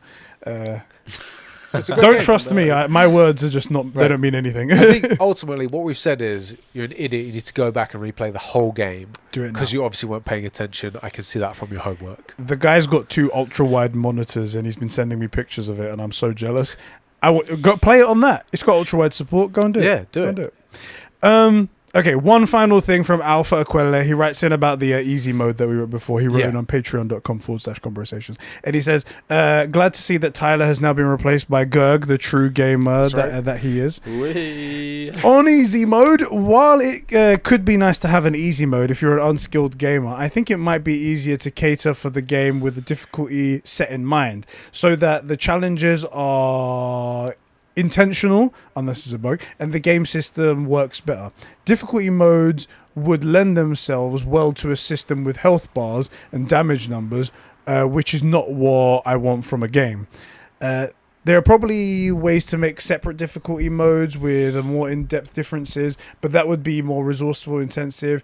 Difficulty modes can definitely be fun with puzzle games, things like Pong and Tetris. I don't think it would be every game though. If we're considering easy modes, hard mode can be considered similarly to just looking for a greater challenge. And he also mentions a DLC that unfortunately I'm going to skip to for time purposes and stuff like that. He goes, in general, how cool is it that we have a world of gaming and advancement so we can get excited about new releases and hold off on old favorites in our hearts? He goes, he's starting to play Crossfire X, which I think came out today. Yeah. Apparently it's not getting good reviews at the moment. I haven't heard great stuff, yeah. But that's not by the time this podcast is recorded. It's going to be a wait for Alan Wake 2. And he says, P.S. I found out where PlayStation Plus ads are being put. It's in the weeb world. I haven't had far too many of these ads that I can over the past couple of days. But on my Weeb app on my Xbox, I turn it on and there's a Sony pony. I'm gonna turn into a Sony pony at this rate, he says, because he's an Xbox gamer. I recently got him into Attack on Titan, so he's watching it from season 1 for the first time, and he apparently is loving it. It's his first real anime. You've corrupted my young prodigy. I got him on Smallville. Not corruption. That's right. It's enlightenment. Thank you, guys. I got him on Smallville and he was hooked, and then you distracted fuck is him. that? Who the fuck cares about Smallville? Oh my god, George! Shit. George, when we make the unified studio, when Tyler comes over, you will have a TV in the main room, constantly running Smallville. That's how it's gonna be, and I will make sure it happens. I don't give a shit about it. Oh boy. Anyway, that's everything we've got to talk about here today. I think we had a fucking good conversation about gaming there today. God bloody hell, yeah. 2 hours and 40. It was a good one. This now, is- Gerg, get the fuck back to work. Yeah, get back to work, man. That's what I need to Jesus. do. Thank you for coming down, Yeah, Gerg. thanks It's for been an hanging. absolute fucking Oh, legend. it's been a pleasure, guys. Yeah. It's been good. Always fun. Hopefully we can have you again sometime soon, and I'm sure I'll be. Well, I'm sure. hopefully you can be less high. I'm going to officially send the invite. Obviously, we're going to be starting some anime content. Oh no! Oh. So you're welcome. for Yeah, that. boy. Oh, no, here we go. I'll happily join you on some of that. I think it'd be quite funny for the anime series he Those was two, talking yeah, about. I yeah. think it'd be quite fun. Thank you everybody for joining us for another week of True Gamer Podcast. Tune in next week for some more stuff, and we can talk about the developments. If you guys have any comments on what we've said, leave it in the comment section below. Message us on Twitter, Discord, Patreon, wherever you guys find us, All of those places. and rate us all the 5 stars and likes and things like that. That's I right, think it's all really the good. 5 stars. Thank you both for joining us for another episode, and thank you George, and thank you everybody. Goodbye. Take care, everyone. Gaming. See you later. Wield my big wood in front of the Get your camera. wood out my face. I'm gonna. Oh my It's God. in your face now. That Do you is wanna- actually an axe in my face. All right. Wheel boys. my big wood. Oh, stroke it. Go on, give it a stroke. God. Give it a stroke. Feel the texture, the veins. Can you feel the ridges? Can you feel Oh, that? God. Fuck yeah, no, that is For gnarly. George, this is just the worst. Do you want? Can I ask you guys a question? Do any of you guys watch any of those ASMR Twitch streamers with the chicks with the ears? Yeah, I can't stand it. The ears. What? They have like a microphone that has ears. The I've two, seen that, yeah. one that, yeah. What the fuck is that about? It's so that you I've get seen that before. this quality, but for both left and right ear, as opposed to trying to split Yeah. the audio. But I see them like licking it and stuff. Yeah, like they that. do all sorts of Oh, weird yeah, that shit. shit's Or they're crazy, yeah. tapping on it. Or one chick, I saw this one video. This chick had like millions of views where she just counted $1 million, fake money, counted $1 million, just puts it down. which People like the sound effects. Yeah, that People might like be it. decent, but the licking of the ear microphone thing is implying that there's somebody jacking off somewhere Oh, to yeah. someone Bro, licking a microphone. it is 100%. Really? Do you think Yeah, it it's is like 100% a specifically weird for sex sexual thing. There is purposes? guaranteed there is a fetish in here somewhere for sure. Like people like the weirdest shit, definitely. like feet. People are into feet, which to me, like, okay, you can find anything sexy, sure, but like it's a foot. You can't fuck a foot. Yeah, I mean, feet look weird anyway. And I mean, you can don't- fuck a don't- foot if you get the. If you Don't get a get me wrong, vajankle, the a foot vajankle. pussy, yeah, but like, vajankle, don't get me that's wrong, what it's there are called. definitely ugly feet, and then much prettier than that feet. But I've never looked at a foot and gone, I might go, oh, okay, she's got nice feet. But I wouldn't be like, Yeah. I really want to spunk on her foot. It's more like an attractive woman will have like just feet that fit. Yeah, her exactly. They're like, okay, attractiveness, yeah. if that makes right. sense. Like You don't it's not look at her and something go, I look at you don't and look go, at her and go, "Ooh." she's like Gal Gadot, but she's got like a cave troll's feet, right? Yeah, I mean that would put me off. Yeah, a little exactly. Bit. So- put some socks Innit? on. So Come on. fair enough, but like definitely someone's jerking off to someone licking a microphone somewhere for sure. Yeah, most definitely. So grim. That's grim. Anyway, I'm gonna good. do it right now. All right, yeah, let's do That's that. some good, Let's all go separate good rooms. work meeting. Thanks for consulting with us. All good, lads. Don't you worry. All right, Thanks, man. It man. was good fun. Yeah. It has been fun. I've enjoyed it. All right, we can stop our recordings here. That's it.